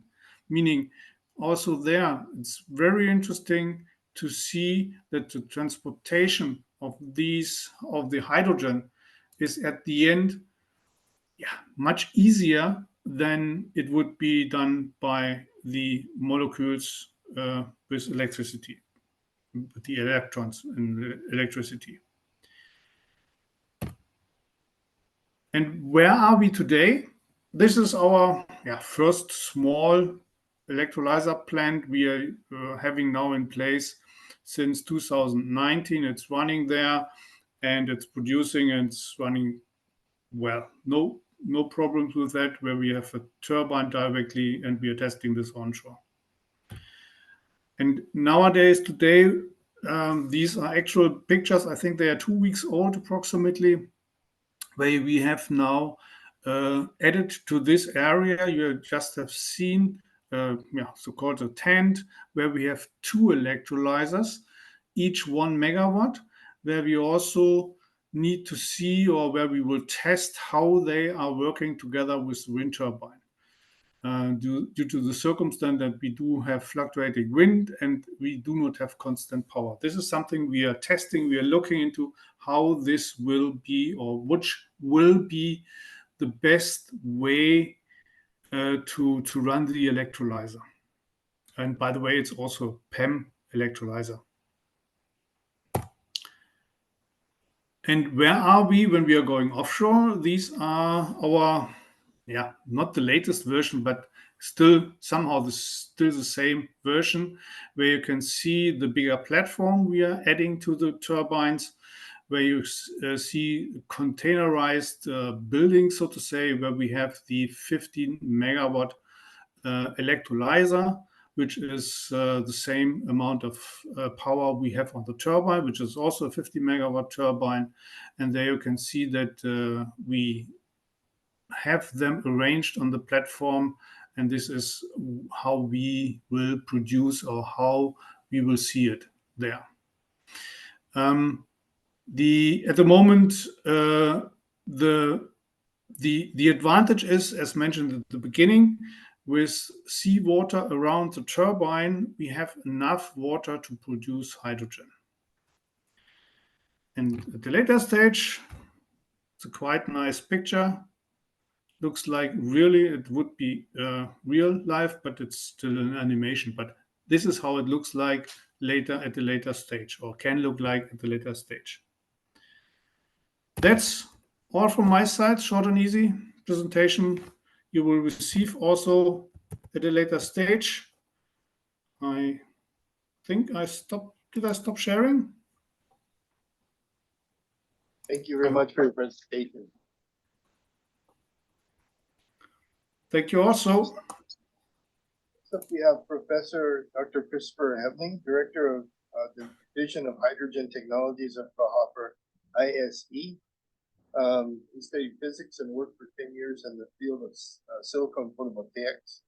He became the Director of Hydrogen Technologies at the company there, which has 150 scientists and engineers. He's co-chairman of the German Hydrogen and Fuel Cell Association, and he's published more than 150 journals and papers. He's an honorary professor at the University of Cape Town in South Africa. Just as a reminder, I am looking at some of your questions on chat, and I'm going to try and get to those during our Q&A session. And we're a little bit late now. We're going a little bit beyond time, but I would encourage you to also continue to put questions in there. And I think we're going to try and find a way to answer questions via LinkedIn or some other media associated with this forum. So take it away, sir.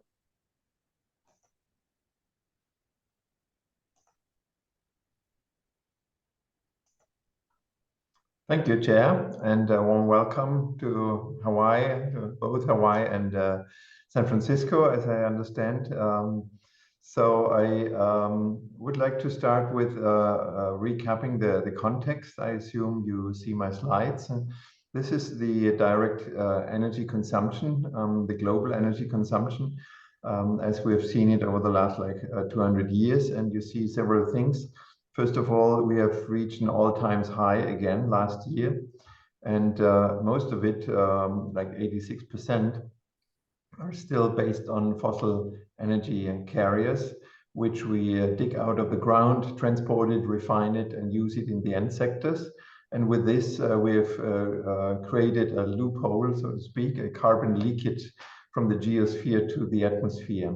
And the results are obvious.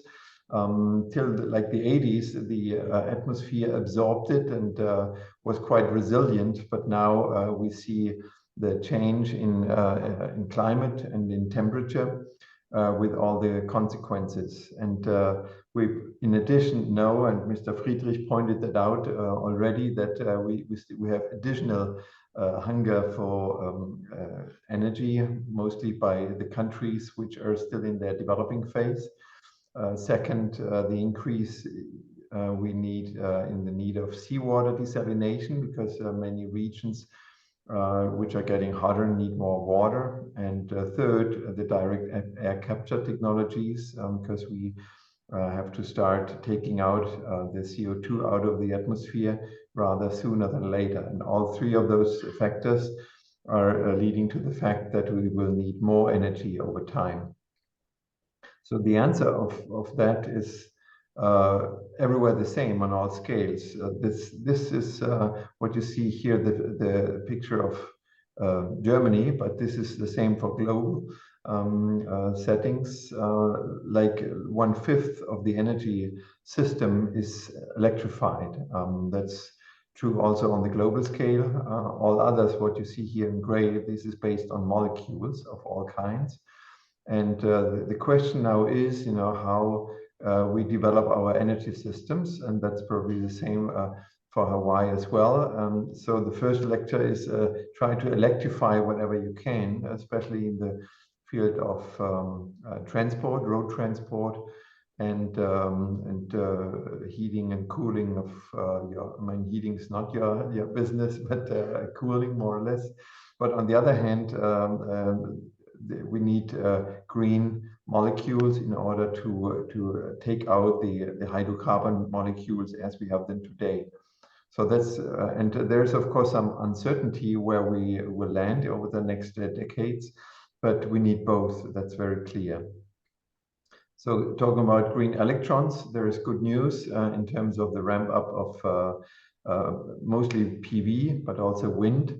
You see here the numbers. The PV growth in 20 years ago was 1 gigawatt per year, and last year it was 1 gigawatt per day. And in a couple of years, 5 to 8 years, maybe we need 1 gigawatt per hour in order to meet the demands. So this is on its way. On the other way, talking about hydrogen and hydrogen products, hydrocarbons. For the last 5 years, we have seen many activities of states. If you look globally, it's mostly, the green countries have already published hydrogen strategies. There are also drafts and in preparation.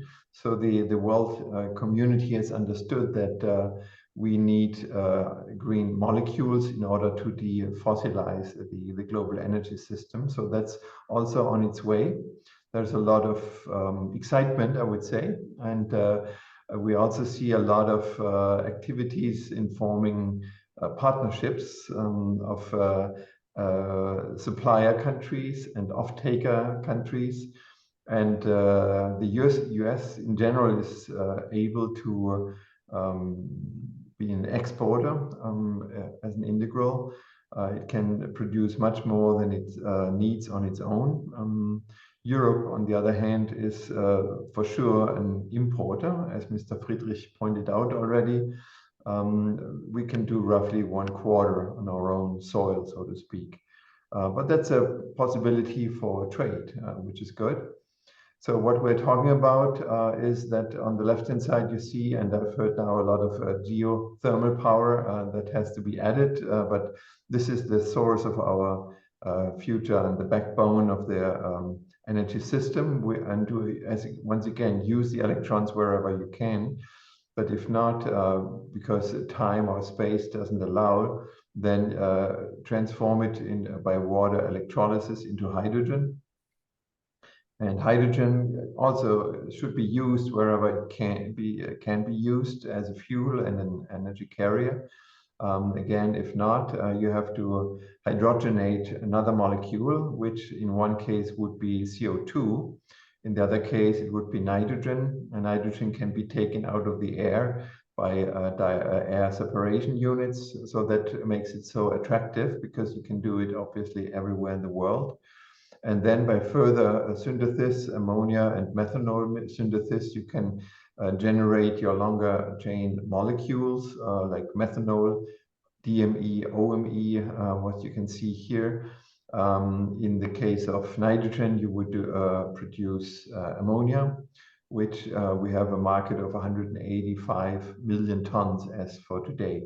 But this is the general picture of the situation where we go into, and the technologies are out. So there's a strong momentum, as I said, on globally on announcements right now. And as you can hear by saying announcements, only 10% or even less than 10%, between 5, depends on the region, 5 to 10% have seen their final investment decisions. So there's more talking than really deciding. But of course, you're leading the way again, like with the IRA, the Inflation Reduction Act, that will accelerate the whole situation. Europe has also a so-called EU hydrogen bank installed, and Germany the H2 Global, the double auction system, as it was mentioned before. So there are mechanisms out.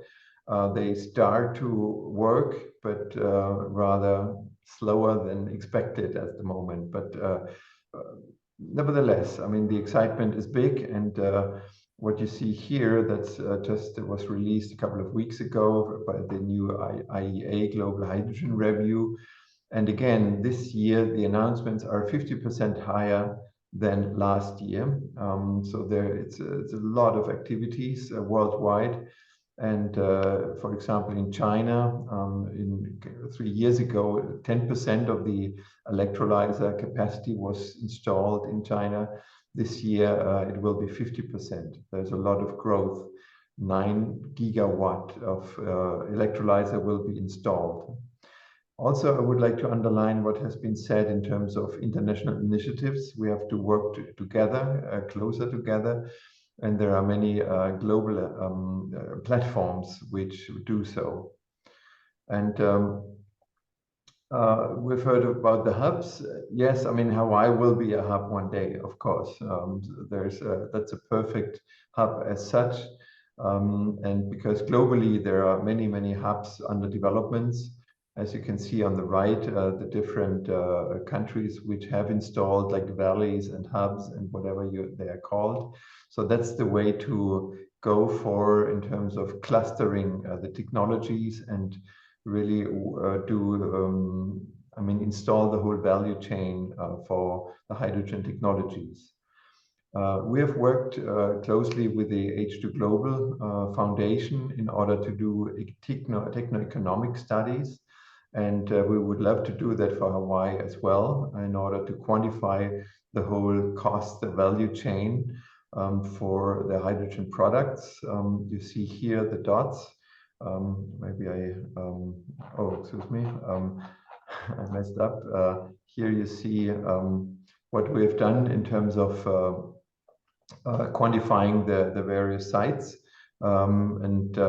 That starts with geo information data, and with where are roads, excluded areas, and so on. In this case, it would be Namibia. We combine that with PV and wind potentials, and finally you get this suitable renewable energy regions where we can quantify the cost of the products.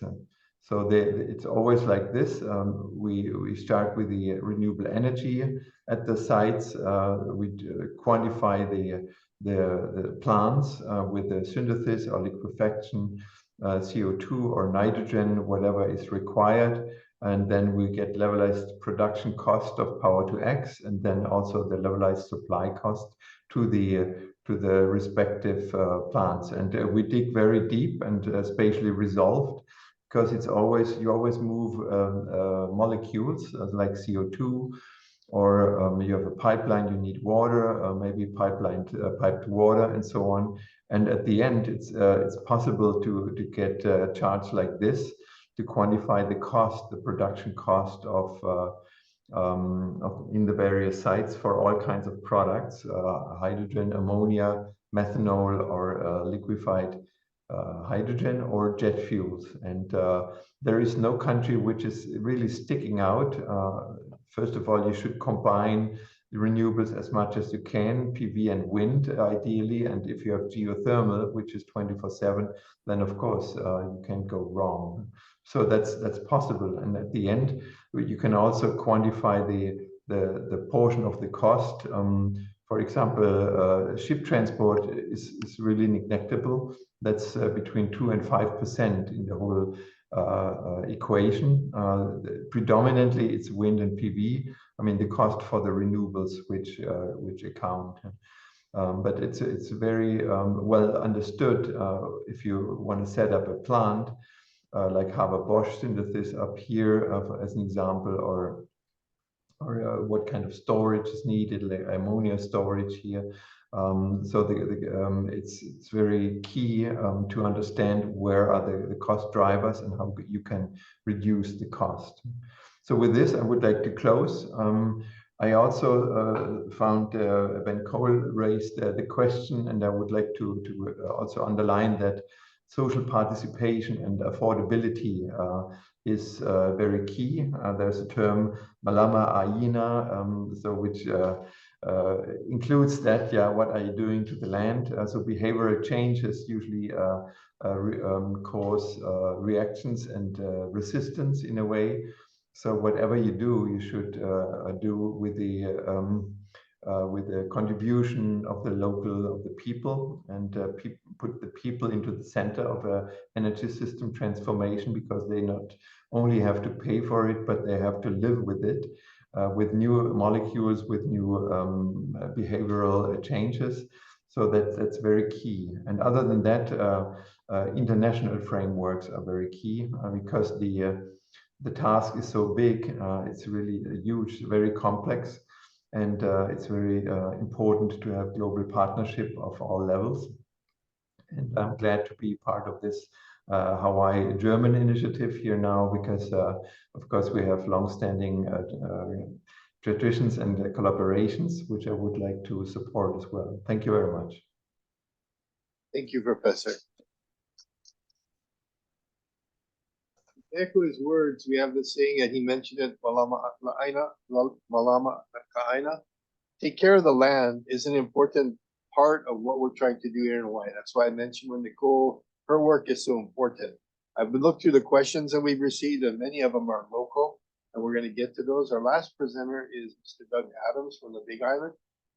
Mr. Adams is the Director of Research and Development for the County of Hawaii, which is the largest landmass that we have here in our island chain. Nicole focused on the energy work that's been done over there, including geothermal is on that island. He's critical, but he's from a local community. He's got a military background, and most notably, he bicycled over 18,000 miles through the 50 states to highlight veterans things. And being that I'm a veteran, I thought that was pretty important. So Doug, on to you. Mahalo, Stan. Thank you for that introduction, which I didn't anticipate bringing that up. Some people have called me crazy, but it was very meaningful for my wife and I to do that. I'd also like to thank the East-West Centre and the Deutsche Amerikanische Hammerskammern for setting this particular session up. I won't take much time. I think it's important that we get into the open discussion. There's a variety of questions that are out there that are important, but I also would like to thank all of the previous presenters. I kind of feel like the kindergartner who's been listening to all of the seniors in college talking about all the stuff that's going on, and we're just trying to make what we can happen here on Hawaii Island. We've been fortunate to have joint projects with the Hawaii Natural Energy Institute out of the University of Hawaii, also the Hawaii State Energy Office, both with Scott and now with Mark and Stephen. And so those efforts for us are really important. Key to us is a portfolio of diverse generation sources. It makes no sense in our mind to continue to import 80 to 90% of our fossil fuels when we know that we have the capacity here to be energy independent. I don't say that about many things, but it's true in the energy sector. And our ability to scale is going to be really, really important. 10, 11 years ago, we were talking between 20 and 30 terajoules of energy that was being used on the island. It's obviously going to be somewhat more now just because we've had an increase in population. But the idea that 57 to 59% of our greenhouse gas emissions comes from transportation. Electrification of transportation, as was pointed by an earlier speaker, is a key element. And we've been working on that even before our administration came in late 2020. Since then, since the administration has come in, though, with the leadership of Riley Saito, who's our energy specialist here in the county, we've been working on that portfolio, and it does include a review of hydrogen and how hydrogen can be generated and served in the variety of use cases that have been talked about previously. So we're looking at right now we're developing a request for proposal to take a look at a variety of methods to generate renewable energy, hydrogen being one of those. The idea of geothermal, of course, is important, but there's also waste diversion strategies that we think are important. And then solar for us is also key, although to create the kind of electricity necessary to generate hydrogen, that's going to take a lot of acreage, and we're aware of that. So we're paying attention to the variety of trade-offs, but I think maybe most importantly for us is how do we reduce the cost of living here? And we know that by reducing the cost of energy, we go a significant way towards reducing the cost of living. And that's key for the folks that we have living on this island, nearly 50% of which are either an asset limited, income constrained, employed. Another way to say that is month to month kind of households, or those that are in poverty. And we have to make sure we keep those folks in mind when we take a look at all of these activities, all these opportunities, because it's only by reducing the cost of living that we're going to actually improve the quality of life here on the island. And we think that energy, renewable, green, firm fixed energy is a way to do that. So Stan, I'll leave it there. I'm sure there's going to be plenty of questions for lots of folks, but I really appreciate the opportunity for the local guy to have a chance to speak at this forum. Thank you very much, Doug. Before we press away from Doug, I'd like Doug to answer one of the questions on chat that has come up, and I'm trying to consolidate the questions. Puna Geothermal is about 30 years old, but it's been providing geothermal power for the Big Island to a pretty high degree. But with 30-year-old technology, there's a lot of concerns about the safety of Puna Geothermal based on its history. Can you talk to that a little bit and talk about what advancements have been made by Ormat Puna Geothermal? And I'll probably ask Nicole to kind of expand, but she's more of a geologist than a geothermal person. On the potential for keeping it safe and making sure we don't contaminate water, we don't have mishaps with pentane and things like that. Yeah, I'll speak briefly to that, Stan, but as you know, that's really not in my bailiwick. That really does belong to Ormat and Puna Geothermal Venture. But what I would say is that they're in the process right now of actually improving the technology that they have for producing and generating more energy through the geothermal resource. They'll actually be using less land and less wells to do that. So they're moving from something in the neighborhood of 10 or 11 wells to something in the neighborhood of 3 wells that will be more productive than the current wells. That we think, and my understanding of this is that will contribute to the ability for them to get back to the 38 megawatt contract that they have with Hawaiian Electric, and then proceed from there following the environmental assessment that they have underway to be able to go up to in the neighborhood of 45 megawatts. That will be supportive of, continue to be supportive of about a quarter of our electricity requirements that we have here on the island that is provided through Hawaiian Electric's grid. Thanks, Doug. A couple of these questions I actually can answer. We don't have specialists on them. One question was, what are we doing with OTEC, which is ocean thermal projects? The Big Island has an OTEC demonstration project at Hawaii Natural Energy Institute. And I've actually interviewed the individual who developed that technology. And he told me it's got to be done at large scale. And actually, it's better to have it on land than on the ocean. But on large scale in the ocean, it was like 3 football fields. And it goes down pretty deep to do the energy. So in other words, it's an expensive investment. And it's not quite perfected. I think their last hurdle was their heat exchangers were having corrosion issues, but they've overcome that. So ocean thermal may be a big help in the future, but it's not something that's right on the horizon now, mostly due to the cost. There's a question here about, and Nicole maybe can answer this. There's a concern that if we move towards geothermal, we're going to constantly be drilling. But do you see that as an issue? Yeah, no, not constantly drilling. Just compared to the mainland US, where oil and gas exploration took place over the decades, that we know very little about our subsurface. And so again, I have one new project on carbon storage, so that's taking CO2 out of the atmosphere, putting it into the ground, we basically can't get started even on that without understanding what the structure is down deep. So it's not only related to geothermal, but if we wanted to, we'd go to the high probability areas where development may be viable and drill.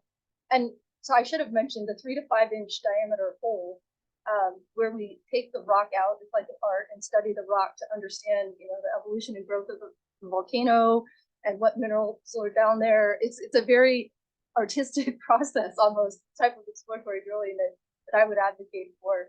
And we don't want to do that too much because it's too expensive. So we go to each area, drill 1 or 2 or 3 wells of that small diameter, have the information we need. I like the idea of doing that all over, where we think there might be prospective areas. We're going to learn about our fresh groundwater too, because there's been several locations in the state now where we found deep freshwater resources below saltwater. So that's a possibility every time we drill deeply. But 3 or 4 per site, and then we're done. And then we can have the information we need to discuss where we want to potentially develop either a freshwater resource, a carbon storage injection, or a geothermal resource. Right?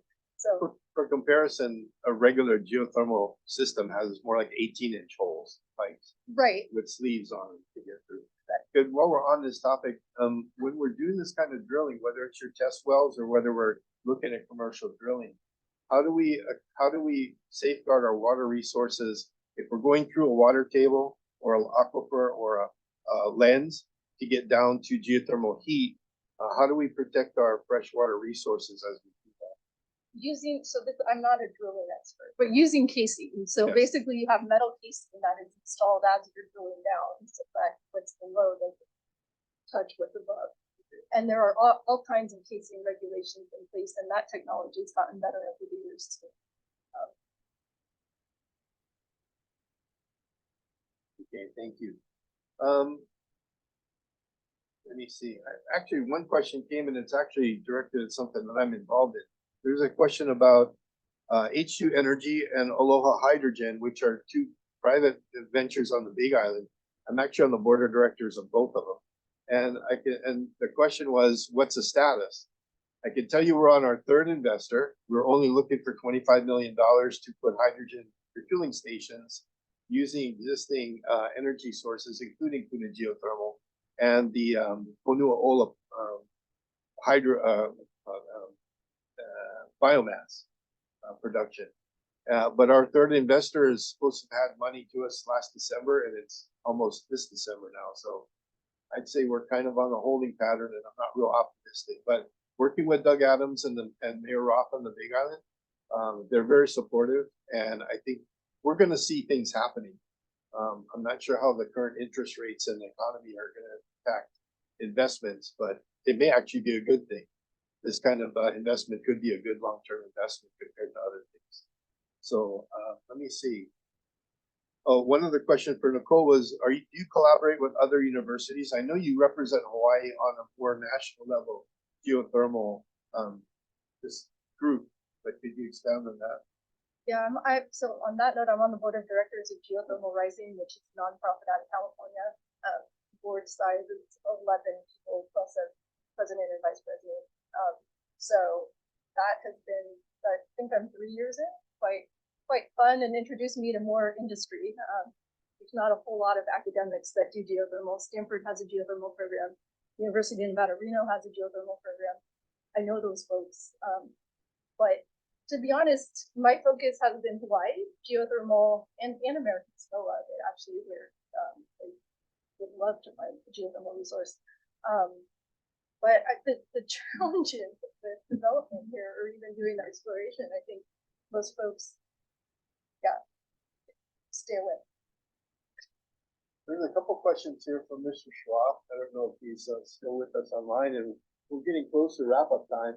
But I'd like to say, if we can keep on going through the Q&A, even if we go past 10 minutes after, we'd like to do that, and those that can stick around with us would appreciate it. But for Mr. Schwab, there's a couple questions. One was, the cumulative current studies account for long-term cumulative effects of electromagnetic fields from offshore production dedicated to wind turbines and hydrogen production from wind turbines with it, on maritime ecosystems and maritime species. Can you address some of those concerns? Regarding the electrical part, I have never seen that there were studies that there were impacts on the seas or something like this. I haven't seen that. So the electromagnetic fields, I don't believe that there is an impact. Much more complicated was the discussion here in Europe regarding fish and whales and whatever you can find in the sea. The discussion was much bigger, but therefore we find the regulations, or the authorities found the regulation, and nowadays I have seen several pictures from our wind farms where we have seen whales, orcas, dolphins, and many fishes inside the wind farm, because the advantage for them is inside the wind farms, the fishers are not allowed to fish anymore, at least not constantly. So this is on the other side an advantage of a wind farm for the fishers, at least. So, but regarding the question of, I coming back to this, I don't have seen that there is an impact with the electromagnetic field, because the cables are covered and therefore there isn't any impact. Okay, thank you very much for your response. I think he was referring to some of the issues we've had, mostly on the east coast of the United States. We've had some large mammals stranding themselves on shore. There's a lot of wind turbine development over there. So people concerned about either putting the wind turbines up in the ocean or the long-term effects of electromagnetic. So that's something that we're all concerned about. And Hawaii is actually in the middle of a whale sanctuary and a Pacific Island, fish sanctuary. So we're all also concerned about that. So that's where the question comes. There's a couple of questions here. One for Doug Adams from Vancouver. Given the current situation where there's only 2 privately owned and operated hydrogen sulfide monitors by Puna, do geothermal ventures, and considering the EPA's recommendation for joint incident command system involving PGV and the local fire department, which would include hydrogen sulfide monitoring by the department. Has it been implemented, and what are some of the other comprehensive things done on the Big Island? Yeah, Stan, I'm sorry, I couldn't quite hear all of that, but I believe it has to do with training for the fire department, and I believe that actually is training that is occurring with a Hawaii Fire Department having to do with those kinds of chemicals. So if there's another part of that question, I didn't catch it. It was basically on just monitoring for geothermal releases, environmental releases. And quite frankly, they don't make the news, that's for sure, but are there still issues with PGV having venting issues or hydrogen sulfide releases on a regular basis on the Big Island? Yeah, that hasn't been an issue, although I'm sure that Ben will disagree with me. Okay. Well, I know that long ago it was definitely an issue, but like I say, I haven't heard anything in the news, and trust me, the news would be reporting it. Yeah, and on that topic, somebody should fact check me on this, but one of my graduate students found that Hawaii Department of Health regulates PGV to like 3 orders of magnitude more strict than OSHA scientific standards say that the hydrogen sulfide poses a health risk. Doug, maybe you know, but so that PGV would get fined at parts per billion of H2S, where OSHA says for humans to interact, it's safe down to parts per million. So even Yeah, if nobody's health is really correct. that's my understanding as well.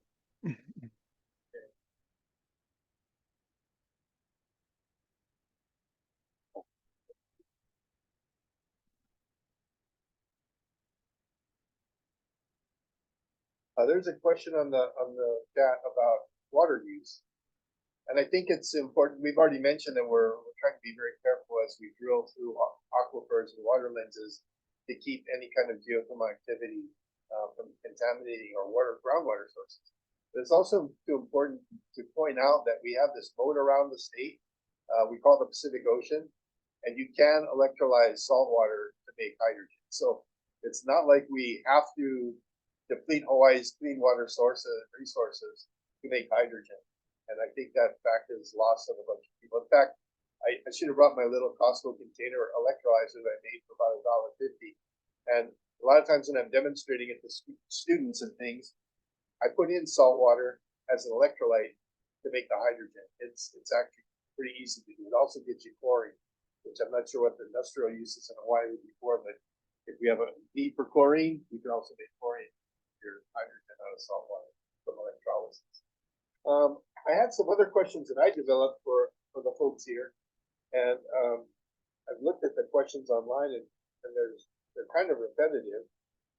So what I'd like to do is maybe come to some of these questions that I developed for folks, and let me see, for Stephen Walls here. Hawaiian Electric seems to be key to running the electrical part of electrolysis, which is green hydrogen.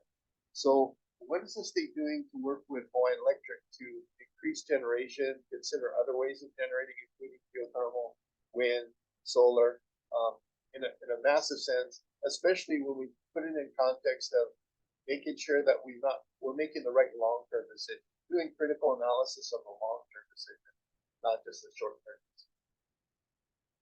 That's a good question. I think as a state energy office, we coordinate with ECO as we should, and they've been really good partners with the office going back several administrations. As most of the people here in Hawaii know, but for benefit of our counterparts in Germany, ECO has recently completed an integrated grid plan looking out 20 years, so a capacity expansion exercise, looking at commercial technology and kind of thinking through what the high electrification scenario looks like.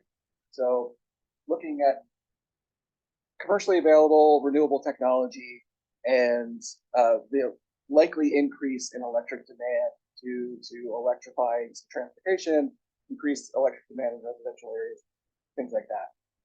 their plan is really solid. And where we complement ECO is by looking at the things that are maybe not quite as don't meet the commercial availability standards that they use for their planning exercise. Things that are a little bit where we need to understand the resource better, like geothermal, potentially offshore wind, things like that. Also, ECO didn't really look at transportation fuel supply, so that's something that we're looking at in our decarbonization study. But I think ECO did ask appropriate questions in its capacity expansion modeling and did do a good job with the integrated grid plan. It's just not the complete picture. So I think one of the interesting things about hydrogen, and we heard from Siemens Teresa about this, the energy needed to make hydrogen isn't pulled from the grid, but it's used directly on site. ECO doesn't necessarily have a role. I mean, it could, but they don't necessarily need to be used.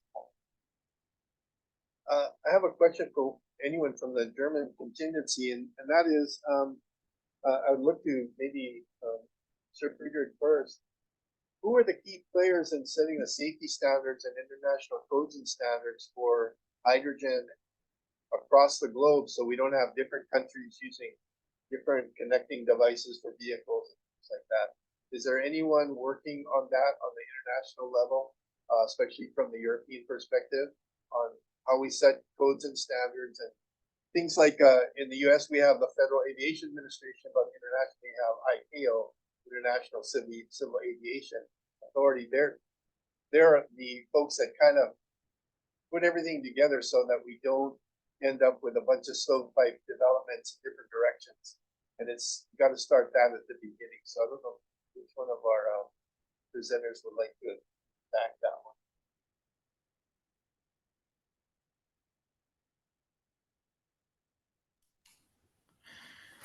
Looking looking from our perspective, what we can see is that we have several regulations in place. They might not fit 100% to the area where we are looking into, meaning offshore wind or offshore hydrogen production, but many rules are available. We only need to find the right way through these to set it up and follow these rules. So I don't think that there's a big need of new rules, because we have many rules in place and we have several guidance we can follow. That's at least what we can see here from our side. And yes, we are following in our case, the ICAO, the European version. So there will be, I don't think there will be so much new rules available. Professor Hibling, did you comment on that?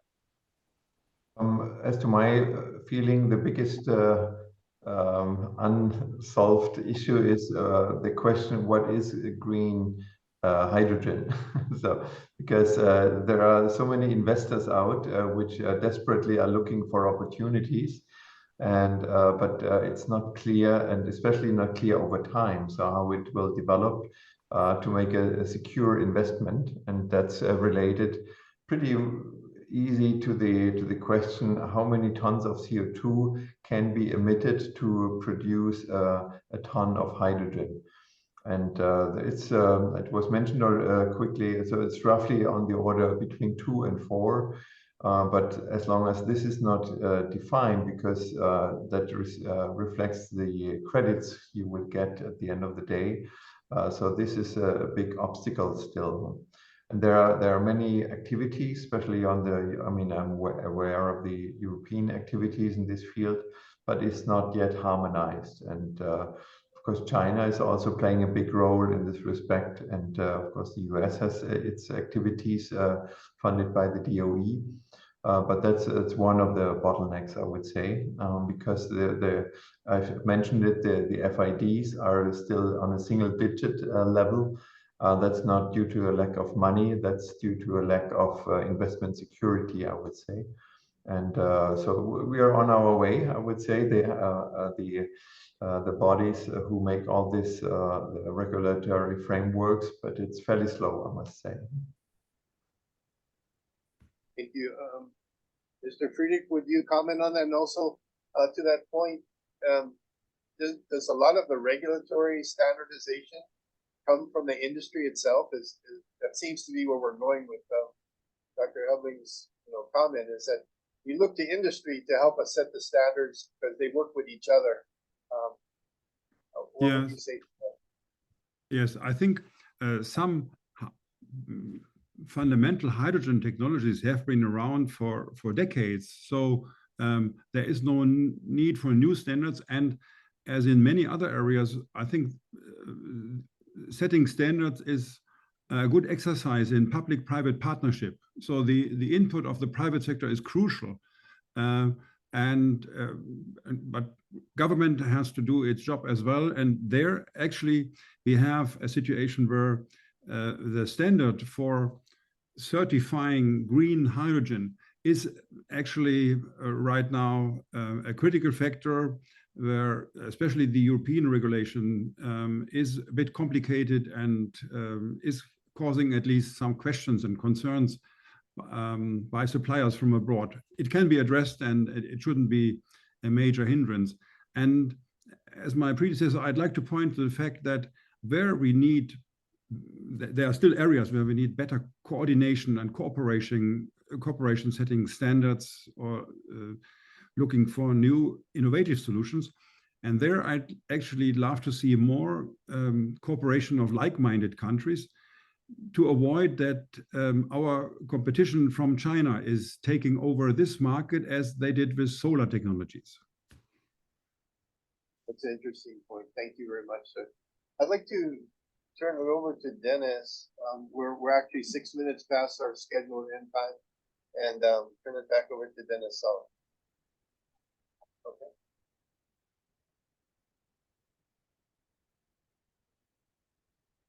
Hi, I'm Dennis Sally, Honorary Consul for Germany, and I want to take these 5 seconds to thank everybody who was here today to have helped make this happen. I thought this was an incredibly interesting session, and if anything has transpired immediately is that more like this needs to happen to nurture this very important discussion. And I was given the childishly easy task to wrap this all up, put it together in 2 minutes, and have everybody go their merry way. I want to just, instead of regurgitating what's been said, I would like to just make some comments. I think we're all here and in the audience clear on the insight that we need to change our ways drastically, and we need to do it quickly. Not only are we here in Hawaii in an isolated location that brings its own challenges, but we're also part of the globe and we're part of Earth, and we need to fix it fast. So when you look at implementation times for geothermal production of 10 years, and you add on trying to create a demand infrastructure for hydrogen, you may be looking at 15 years. We kind of don't have that time. And I think that is evident in what is going on with our climate and our temperature increases. So time is of the essence. And it is unfortunate that we did not make the hydrogen hub cut. But it is also a blessing in disguise, because it gives us the opportunity here in Hawaii to move at our own faster pace and at a more tailored solution that is driven by the people of Hawaii. And I'm finding that all these renewable energy solutions tend to be tailored to the environment and the locality. It is decentralized energy, and thereby it gives the people of the area a say. And I think that is vastly different from the fossil fuel era, where there was only one energy available, and we're not talking nuclear right now, but if you think about fossil, it was driven on a different scale and in a different way. And I think we have huge opportunity here to change to a decentralized system. When it comes to splitting the world up in hydrogen producers and off-takers, I find that to be an interesting look at, who is going to do what part, because that's also going to shift. And for Hawaii, we are, I think, because of our isolation in a place where we need to do both. We need to produce and offtake because we are so remote and we can generate money out of this. So I have high hopes for the islands, and that brings us to the whole geothermal part where we are hoping to get base load that we currently don't have. And it is surprising how much more development needs to be done. I learned from this that geothermal needs a big push to be understood. And I think Nicole made this very evident that without a big push in research, drilling, and finding out what we have, what's under our surface, we are not going to be able to use the resource anytime soon. So I pledge that we look into this with great vigor. Lastly, I think funding and kickstarting this is now the next question. Where are we going to get the money from to kickstart hydrogen in Hawaii? And I do not have the answer. I'm so sorry. I don't. But it does appear that we need to think of a public-private partnership, that we do need to just decrease administrative burdens as soon as we can to allow private entities to come into the island chain. And that it does seem to me private enterprise will be crucial in this. So I hope I wrapped it up as fast as I was supposed to, and I didn't miss anything. I know there are a gazillion of questions out there. I was very glad to hear that you can hydrogen out of salt water. I was under a misconception there, and that is good news. So thank you again, everybody, and thank you, Councilor Schramm, for making a long trip here, and thank you everybody in Germany who did not go to bed early today and spent this time to enlighten us. I think you really showed how far you have come, and I think we all profit from that. So thank you. Will this be available for people to look at it recorded? Yeah, we will provide a recording of this session for everybody who's missed it. There will be a LinkedIn continuing discussion so that more questions can be answered. We will facilitate that through the GACC. And a big shout out to Anna Rady, who helped make this all work out technically. That is amazing. And another huge shout out to the GACC in San Francisco, who is just equally amazing in having put this together. Now, couple more words are, I think, due, and that those should come from Stephen Wells, who will hopefully give us a rosy and fantastic outlook in our new energy future. Steve, would you come up here, or do you want to? Okay. Yeah, do it from here. Okay, aloha. Thank you, Dennis. And on the rosy picture side, I think the attendance today, the vigor of the question and answer period, the interest in the discussion, the attendance by the Consul General, the Governor's Office, state administration, academia, private sector, international counterparts in academia and research in the private sector. I think that's the rosy picture is all of us are interested, and together we can make something happen. And so I would just want to, not to drag this out, thank the Consul General again for coming. And I look forward to working together and learning more from international cooperation like this, but specifically with our German counterparts. I think there was a lot of nodding of heads here and saying, oh, that's cool, we should follow up about that, as we were hearing from our counterparts in Germany. So for those of you that lost sleep, it wasn't lost on us, and I appreciate it. Thanks again, and look forward to working with all of you.